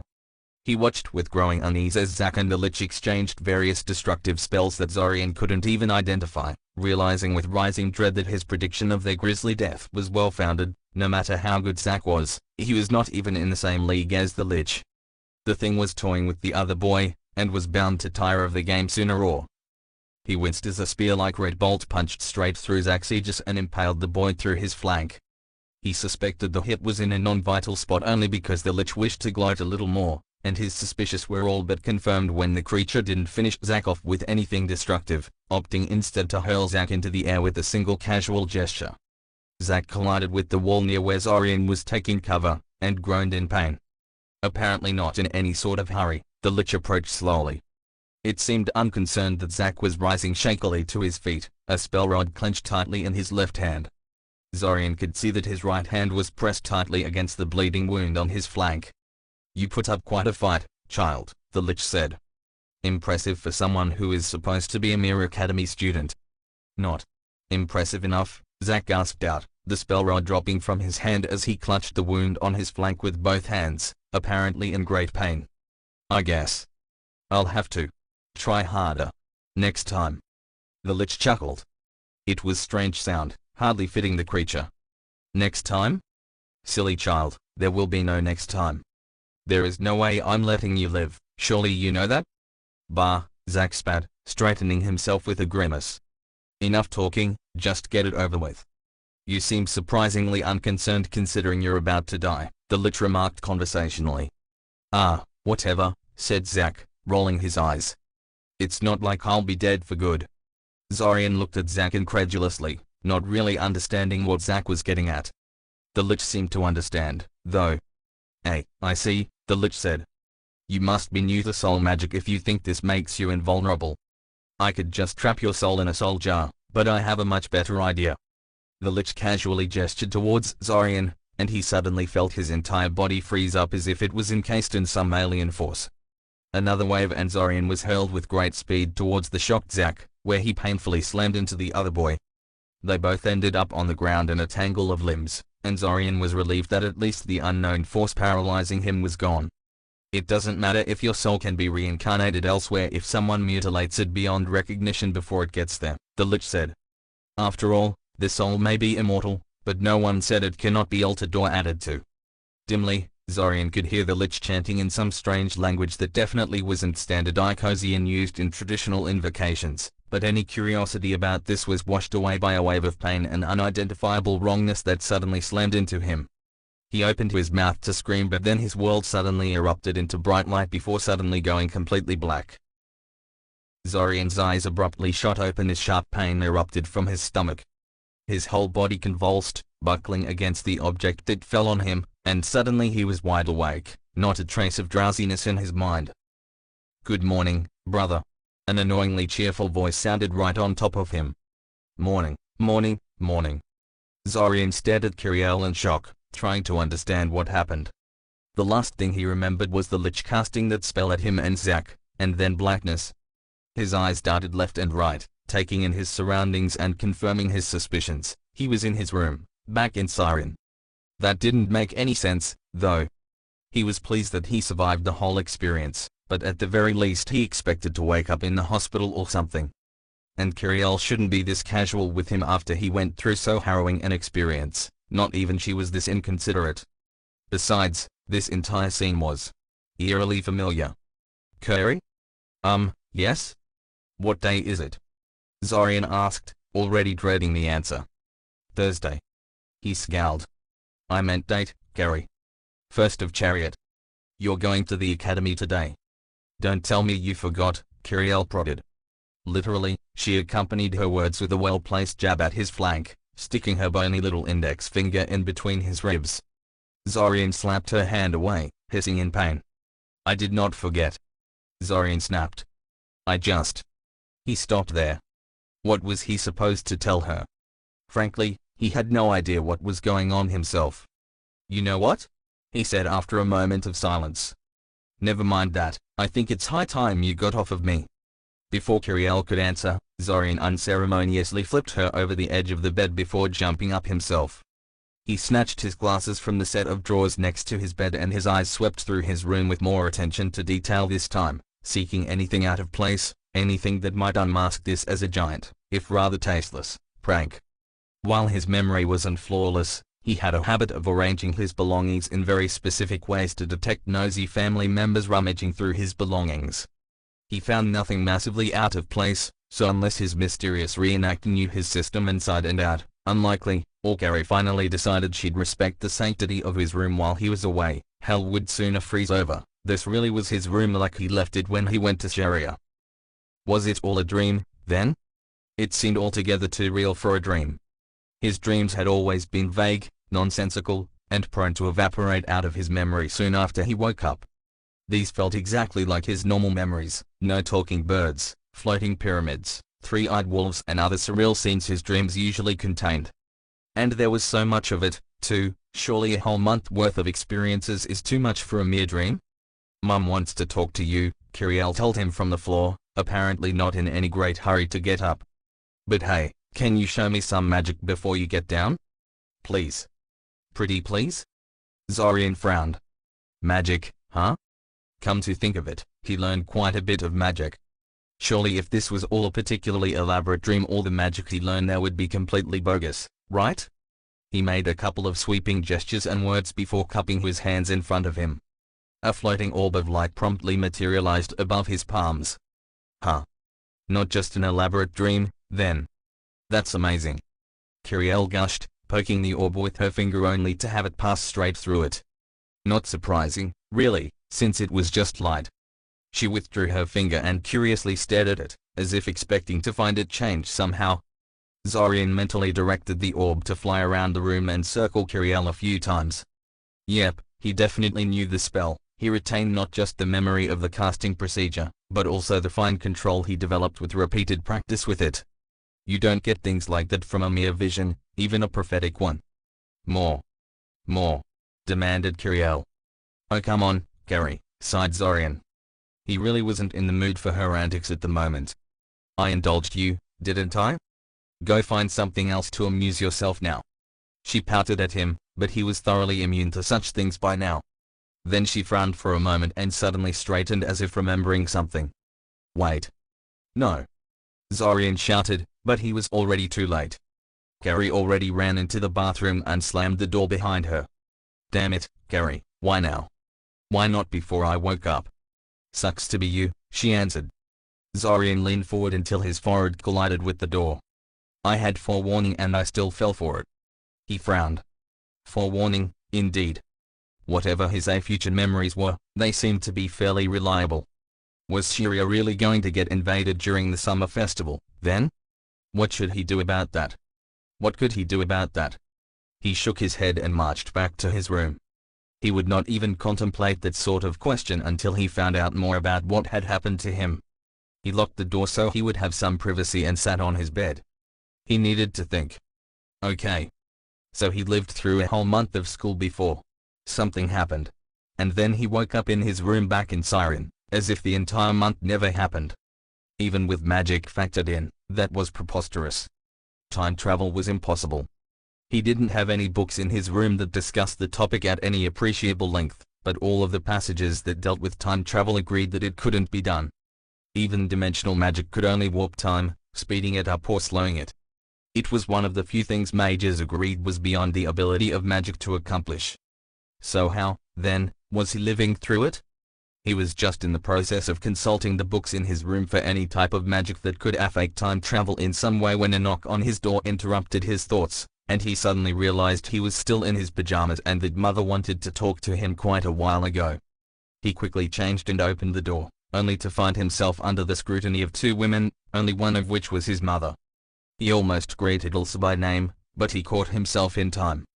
A teacher from the academy has come to talk to you, his mother said, her disapproving stare telling him she was going to give him an earful once Ilsa left. Greetings, Ilsa said. I am Ilsa Zyltai, from Syria's Royal Academy of Magical Arts. I was hoping to speak to you about some matters before you leave. It won't take long. Of course, said Zorian.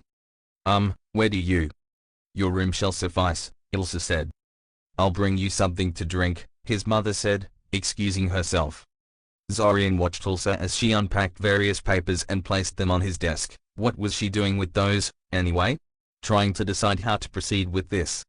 If his future memories were valid, she should be handing him the scroll right about. Yeah, there it is. Knowing what's going to happen in advance is weird. For the sake of appearances, Zorian gave the scroll a cursory examination before channeling mana into it.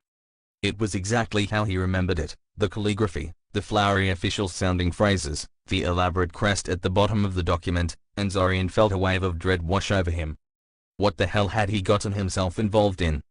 He had no idea what was happening to him, but it was big. Very big. He had the urge to tell Ilsa about his predicament and seek her advice, but he restrained himself. It sounded like the most sensible thing to do. Surely a fully trained mage like her was far more qualified for tackling this than he was, but what could he possibly tell her? That he was remembering things that hadn't happened yet? Yeah, that would go over well. Besides, considering the nature of his future memories, he could easily see himself arrested if a conspiracy to invade Syria was really discovered thanks to his warnings. After all, it's far more likely his shocking knowledge comes from being a defector of the conspiracy than him being some kind of weird time traveler. An image of a couple of government agents torturing him for information briefly flitted through his mind and he shuddered. No, best to keep all this to himself for now. So for the next 10 minutes, Zorian basically reenacted his memories of his initial interaction with Ilsa, not seeing the point in choosing differently this time. All of his choices were made for reasons that were currently every bit as valid as they were in his future memories. He didn't argue with Ilsa about Xvim this time around, though, since he already knew arguing over the topic was pointless, and he didn't request a bathroom break, since he already knew what electives he wished to take. Ilsa seemed completely indifferent to his strange decisiveness, apparently just as eager as he was to get this whole thing out of the way. Then again, why would she be surprised at his decisiveness? She had no future memories to compare this entire encounter to, unlike him. Hell, she didn't even know him up until now. Zorian sighed and shook his head. They really did feel just like normal memories, and it was hard to ignore them. This is going to be one long month. Are you alright, Mr. Kaczynski? Zorian glanced at Ilsa curiously, trying to divine why she asked him that. She glanced towards his hands, only for a moment, but Zorian caught it. His hands were shaking. He bowed them into fists and took a deep breath. "I'm fine," he said. A second or so of uncomfortable silence ensued, Ilse apparently unwilling to continue with her closing speech while she continued to study him. "Can I ask you a question?" "Of course," Ilse said. "That's why I'm here. What do you think about time travel?" She was clearly taken aback by the question. It was probably the last thing she expected him to ask, or at least close to the bottom of the list. She composed herself very quickly though. "Time travel is impossible," Ilse said firmly. "Time can only be dilated or compressed. Never skipped or reversed." "Why?" asked Zorian, honestly curious. He had never actually seen an explanation for the impossibility of time travel, though that might be because he wasn't terribly interested in the topic up until now. Ilse sighed. "I admit I'm not particularly knowledgeable about the details, but our best theories indicate that going against temporal currents is utterly impossible. As in a draw a square circle impossible, not a leap over the ocean impossible. The river of time flows only in one direction. Beyond that, innumerable attempts have been made in recorded past, all ending in failure." She gave him a sharp look. "I sincerely hope you won't waste your talents on such a fool's quest." "I was just curious," Zorian said defensively. "I was just reading a chapter discussing limitations of magic and wondered why the author was so certain time travel is impossible." "Well, now you know," Ilse said, getting up. "Now if that's all, I really should be going. I'll be happy to answer any further questions on Monday after class. Have a nice day." Zorian watched her leave and shut the door behind her before collapsing back on his bed. Definitely a long month. Break dash. For once the train ride didn't put Zorian to sleep. He had subtly prodded Mother with some sensitive topics when she tried to scold him, and he was pretty sure this wasn't some kind of elaborate illusion, unless the illusionist was aware of some very closely kept family secrets. And he seemed far too lucid for this to be some kind of induced hallucination. As far as he could tell at the moment, he really did travel back in time. He had spent most of the train ride writing down everything of importance he could think of in one of his notebooks. He didn't really think the memories were going to fade any time soon, but it helped him organize his thoughts and notice details he might have otherwise missed. He noted that he forgot to retrieve his books from under Gary's bed in all the confusion, but decided it didn't matter. If the classes were anything like they were the last time around, he wouldn't need them for the duration of the first month. It was that last spell the Lich performed on him and Zack, Zorian was sure of it. The trouble was, Zorian had no idea what the spell was. Even the words were unfamiliar. Standard incantations used Icosian words as their base, and Zorian knew enough of Icosian to get a general feel of a spell just by listening to what the casters chanting, but the Lich used a different language for his incantation. Fortunately, Zorian had a really good memory and remembered most of the chant, so he wrote it down in his trusty notebook in phonetic form. He was pretty sure he wouldn't find the spell itself anywhere within his clearance level, as the spell was probably highly restricted and kept out of reach of first circle mages like him, but he would see about identifying the language and finding a proper dictionary in the academy library. The other clue to this whole thing was Zack himself. The boy was capable of fighting a lich, a freaking lich, for several minutes before succumbing to it. Even though the lich had been toying with him, it was still pretty impressive. Zorian would put Zack on par with a third circle mage, and probably more. What the hell was that guy doing with academy students then? Something was definitely strange about Zack, though Zorian had no intention of confronting the guy directly until he found out more about what's going on. For all he knew, it could be one of those you know about us, so now we have to kill you sort of things. He would have to tread carefully around the Novita air. Zorian slammed the notebook shut and ran his hand through his hair. No matter how he looked at it, this whole situation seemed utterly crazy. Did he really have memories from the future, or was he simply going insane? Both possibilities were terrifying. He was in no way qualified to tackle something like this on his own, but he didn't know how to get other people to help him without being carted off either to a madhouse or an interrogation chamber. He resolved to think about it later. As in, tomorrow later. This whole thing was simply too weird, and he needed to sleep on it before he decides anything. "Excuse me, is this seat free?" Zorian glanced at the speaker, recognizing her after a second of recollection. The nameless green turtleneck girl that joined him in his compartment when they took a stop at Corsa. "Of course," The last time she didn't bother to ask for permission before taking a seat. What changed? It didn't matter. What did matter is that last time she was soon followed by 4 other girls. Very loud, very obnoxious girls. No way he'd be spending the rest of the train ride listening to their banter. Again. Yeah, he nodded. In fact, I was just leaving. We're stopping at Corsa, right? Good day, miss. And then he quickly grabbed his luggage and went to search for another compartment, abandoning the girl to her fate. Maybe these future memories are good for something, after all. Break dash. Bam. Roach. Bam. Bam. Bam. Roach, open the thrice damned door. I know you're in here. Zorian rolled over in his bed and groaned. What the hell was Tivan doing here this early? No wait. He snatched the clock from his dresser and brought it in front of his face. She wasn't early, he just slept past noon. Huh. He distinctly remembered going straight to the academy from the train station and falling asleep minutes after reaching his room, yet he still overslept like this. Apparently dying and then awakening in the past is tiresome business. Bam. Bam. Bam. Bam. Bam. I'm coming, shouted Zorian. Stop banging on my door, already. Naturally, she just kept banging on it with more enthusiasm. Zorian rushed to make himself presentable and stomped towards the door. Wrenching the door open, he gave Tivan a withering look. Which she promptly ignored. Finally, she said. What the hell took you so long? I was sleeping, Zorian ground out. Really? Yes, ground out. But I was tired, Zorian snapped. Very tired. And what the hell are you waiting for? Get inside. She rushed inside and Zorian took a moment to collect himself before he confronted her.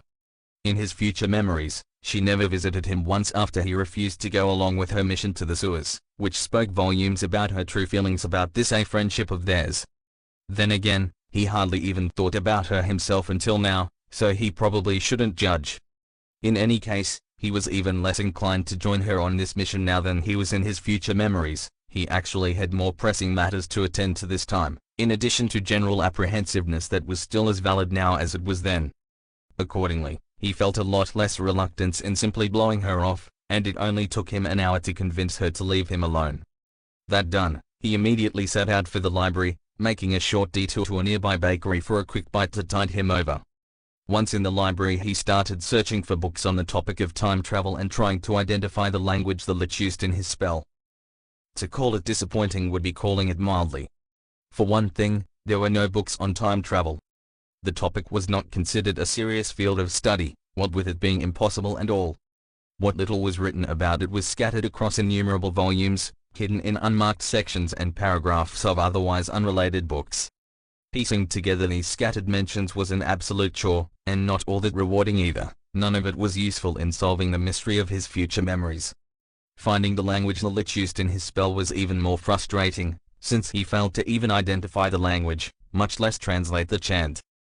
He spent the entire weekend fruitlessly sifting through library texts, finally abandoning that avenue of research when it became obvious it wasn't producing any results.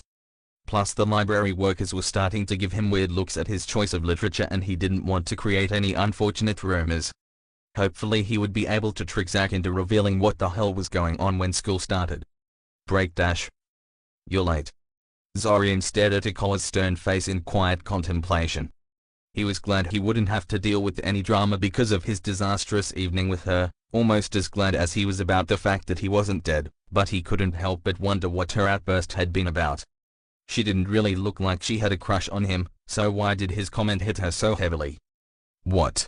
She asked, and Zorian realized he had been staring at her a little too long. Oops. Eko, why are you telling me this when more than half the class isn't even here yet? He asked. Because there is at least a chance you will listen, unlike them, Akoa admitted. Also, someone like you should be an example to other students, not descend to their level. Someone like me? Inquired Zorian. Just get inside, she snapped irritably. He sighed and went inside. It was probably for the best to leave things be. He had other problems to deal with, and she was far too rule-bound for his tastes anyway. He didn't know what he was expecting to happen when he walked into the class. Everyone to stop what they were doing and stare at him, maybe?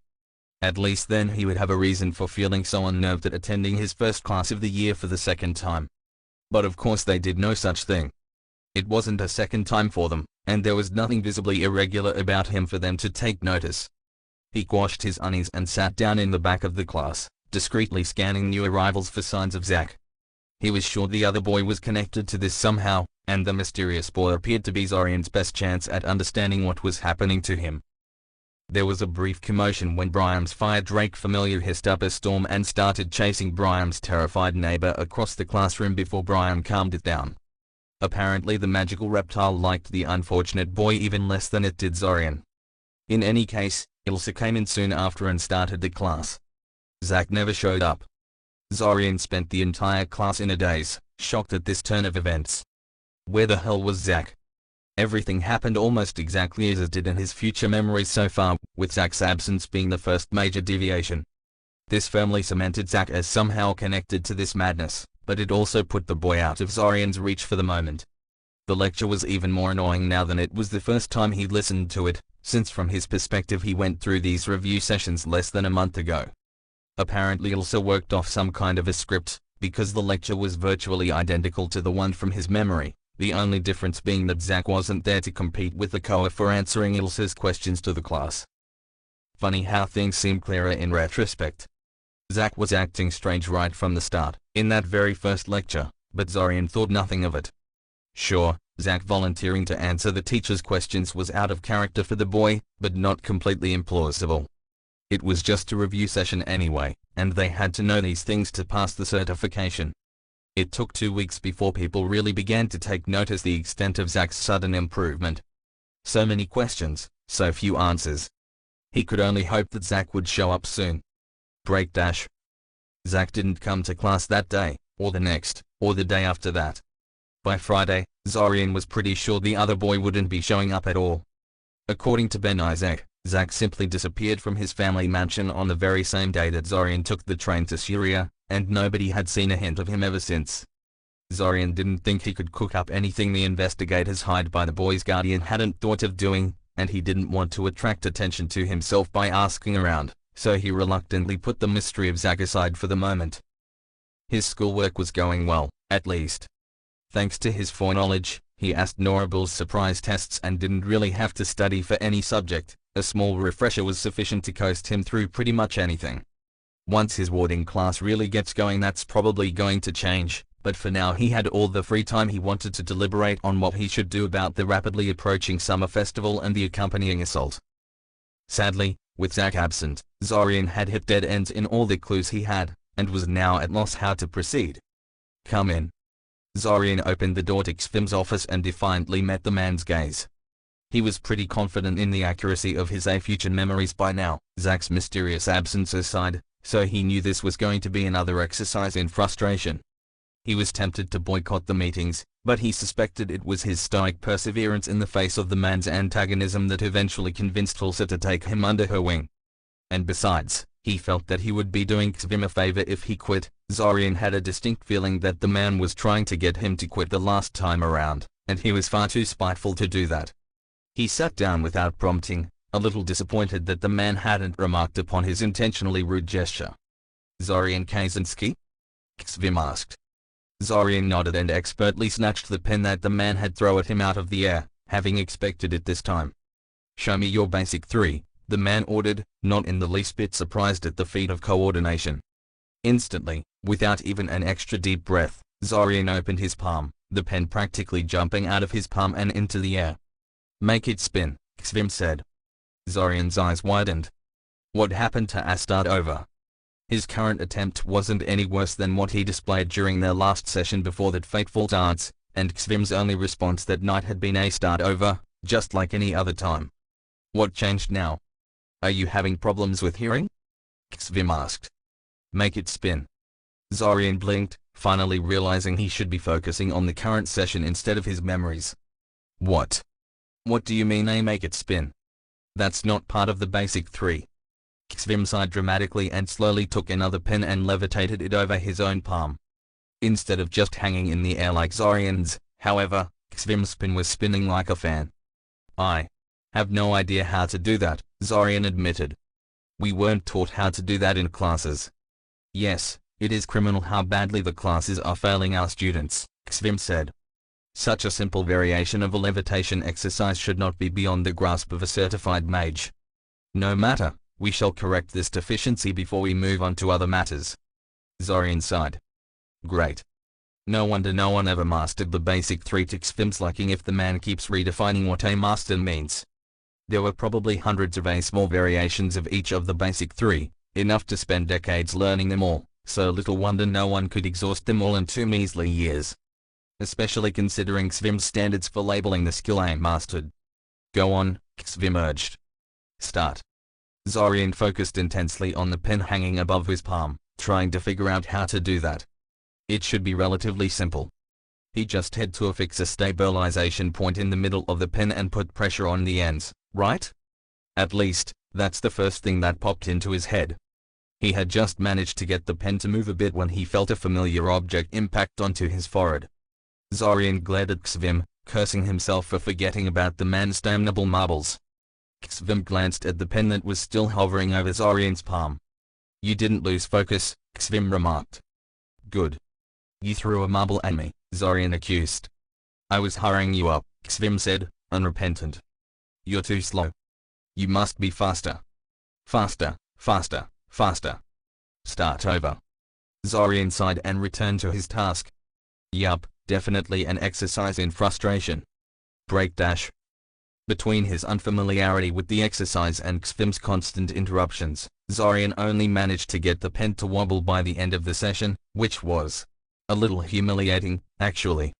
His above-average shaping skills were one of the few things that set him aside from his fellow mages, and he felt he should have done much better, despite Xvim's repeated sabotage attempts.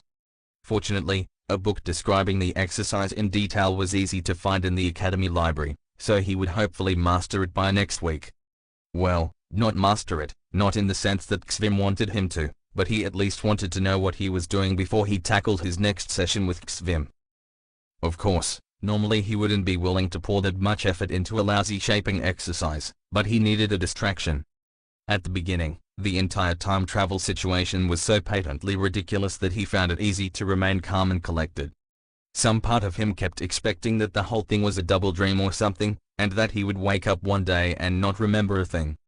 That part was becoming panicked and agitated now that it became obvious that the situation he faced was real. What the hell was he supposed to do? Zack's mysterious absence weighed heavily upon him, inflaming his paranoia and making him reluctant to tell anyone about the invasion. Zorian was not a fundamentally selfless person and didn't want to save people only to screw himself over in the end. Whatever his future memories really were, they were in essence his second chance at life. He was pretty sure he died at the end of his future memories, and he had no intention to squander it. He did consider it his ethical duty to warn people of the danger threatening the city, but there had to be a way to do it without destroying his life or reputation. The simplest idea would be to warn as many people as possible, thus ensuring that at least some of them take the warning seriously, and do so face to face, since written communications can be ignored in a way that is not really possible in personal interactions. Unfortunately, that would almost certainly paint him as a madman until he's eventually vindicated by the actual assault. If there is an assault, that is, what if the conspirators decide to lay low upon having their plans unmasked and the invasion doesn't happen? What if nobody takes him seriously until it's too late and then decide to turn him into a scapegoat in order to shift responsibility away from themselves? What if one of the people he tries to warn is part of the conspiracy and has him killed before he can tell anyone else? What if? Way too many what ifs. And he had a sneaking suspicion that one of those what-ifs was responsible for Zack's disappearance. As a result of these musings, the idea of staying anonymous appealed to him more and more with each passing day. The problem was that sending a message to a bunch of people without having it traced back to you was not at all simple when magic got involved. Divinations weren't all powerful, but Zorian had only academic understanding of their limitations, and his precautions probably wouldn't hold against a motivated search by a skilled diviner. Zorian sighed and started outlining a tentative plan into his notebook, completely ignoring their history teacher's enthusiastic lecture. He had to figure out who to contact, what to put into the letters, and how to ensure they couldn't be traced back to him. He somehow doubted the government would allow authors to publish instructions on how to evade detection from law enforcement, but he would still check the library to see what they have on the topic. He was so caught up in his self-appointed task he barely noticed when the class ended, furiously scribbling away while everyone else packed and filed out of the classroom. He definitely didn't notice Ben Isaac peering over his shoulder. "What are you doing?" Zorian slammed his notebook shut in a reflexive maneuver as soon as Ben Isaac started talking and gave the other boy a nasty glare. "It's impolite to look over other people's shoulders," Zorian remarked. "Jumpy, aren't we?" smiled Ben Isaac, loudly dragging a chair from the nearby table so he could sit on the other side of Zorian's table. "Relax, I didn't see anything." "Not for the lack of trying," remarked Zorian. Ben Isaac only grinned wider. "What do you want, anyway?" "Just wanted to talk for a bit," Ben Isaac shrugged. "You're being really withdrawn this year. You've got this frustrated look on your face all the time, and you're always busy even though it's the start of the school year. Wanted to know what was bothering you, you know?" Zorian sighed. "This isn't something you can help me with, Ben." Ben Isaac made a strangled noise, apparently outraged by his remark. "What do you mean I can't help you? I'll have you know I'm an expert on girl trouble." Now it was Zorian's turn to make a strangled noise. "Girl trouble? Oh come on," Ben Isaac laughed. "Constantly distracted? Spacing out in the middle of the class?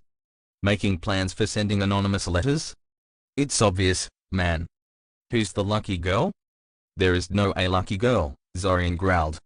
"And I thought you didn't see anything?" "Listen, I don't think sending anonymous letters is a good idea," Ben Isaac said, completely ignoring his remarks. "That's so. First year, you know? You should just walk up to her and tell her how you feel." "I don't have time for this," Zorian sighed, getting up from his seat. "Hey, come on," protested Ben Isaac, trailing after him. "Man, you're one touchy guy, did anybody tell you that?" "I was just..." Zorian ignored him.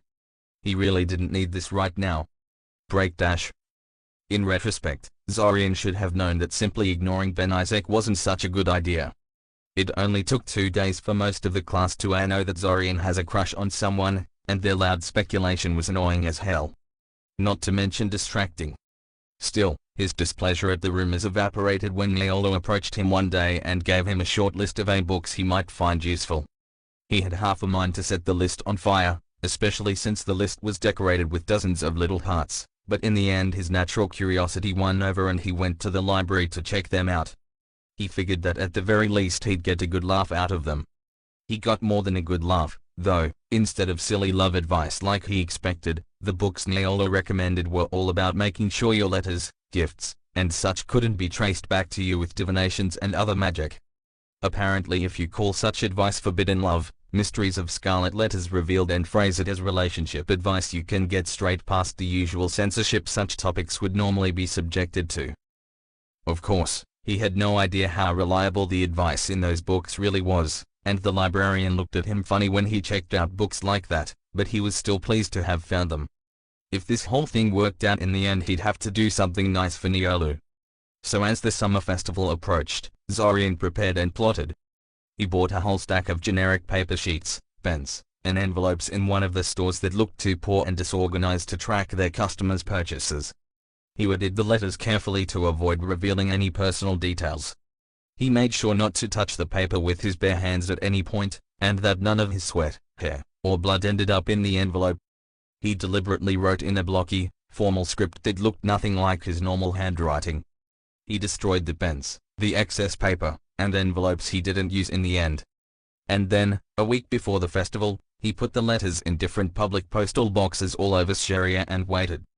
It was nerve-wracking, to say the least. Nothing happened, though. No one came to confront him about the letters, which was good, but also nothing out of the ordinary seemed to be happening. Did no one believe him?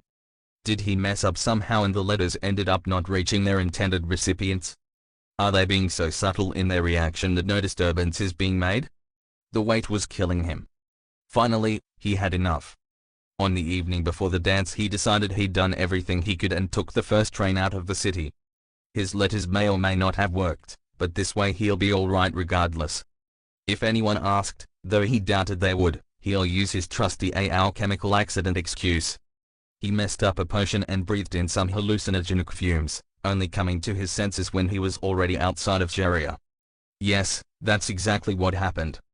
As the train sped away from Syria in the dead of a night, Zorian suppressed his unease and feelings of guilt for doing so little to warn anyone of the approaching attack. What else could he have done? Nothing, that's what. Nothing at all. After a while he fell into uneasy sleep, the rhythmic thumping of the train his lullaby, visions of falling stars and skeletons wreathed in green light haunting his dreams. Break dash. Zorian's eyes abruptly shot open as sharp pain erupted from his stomach. His whole body convulsed, buckling against the object that fell on him, and suddenly he was wide awake, not a trace of drowsiness in his mind. "Good morning, brother." An annoyingly cheerful voice sounded right on top of him.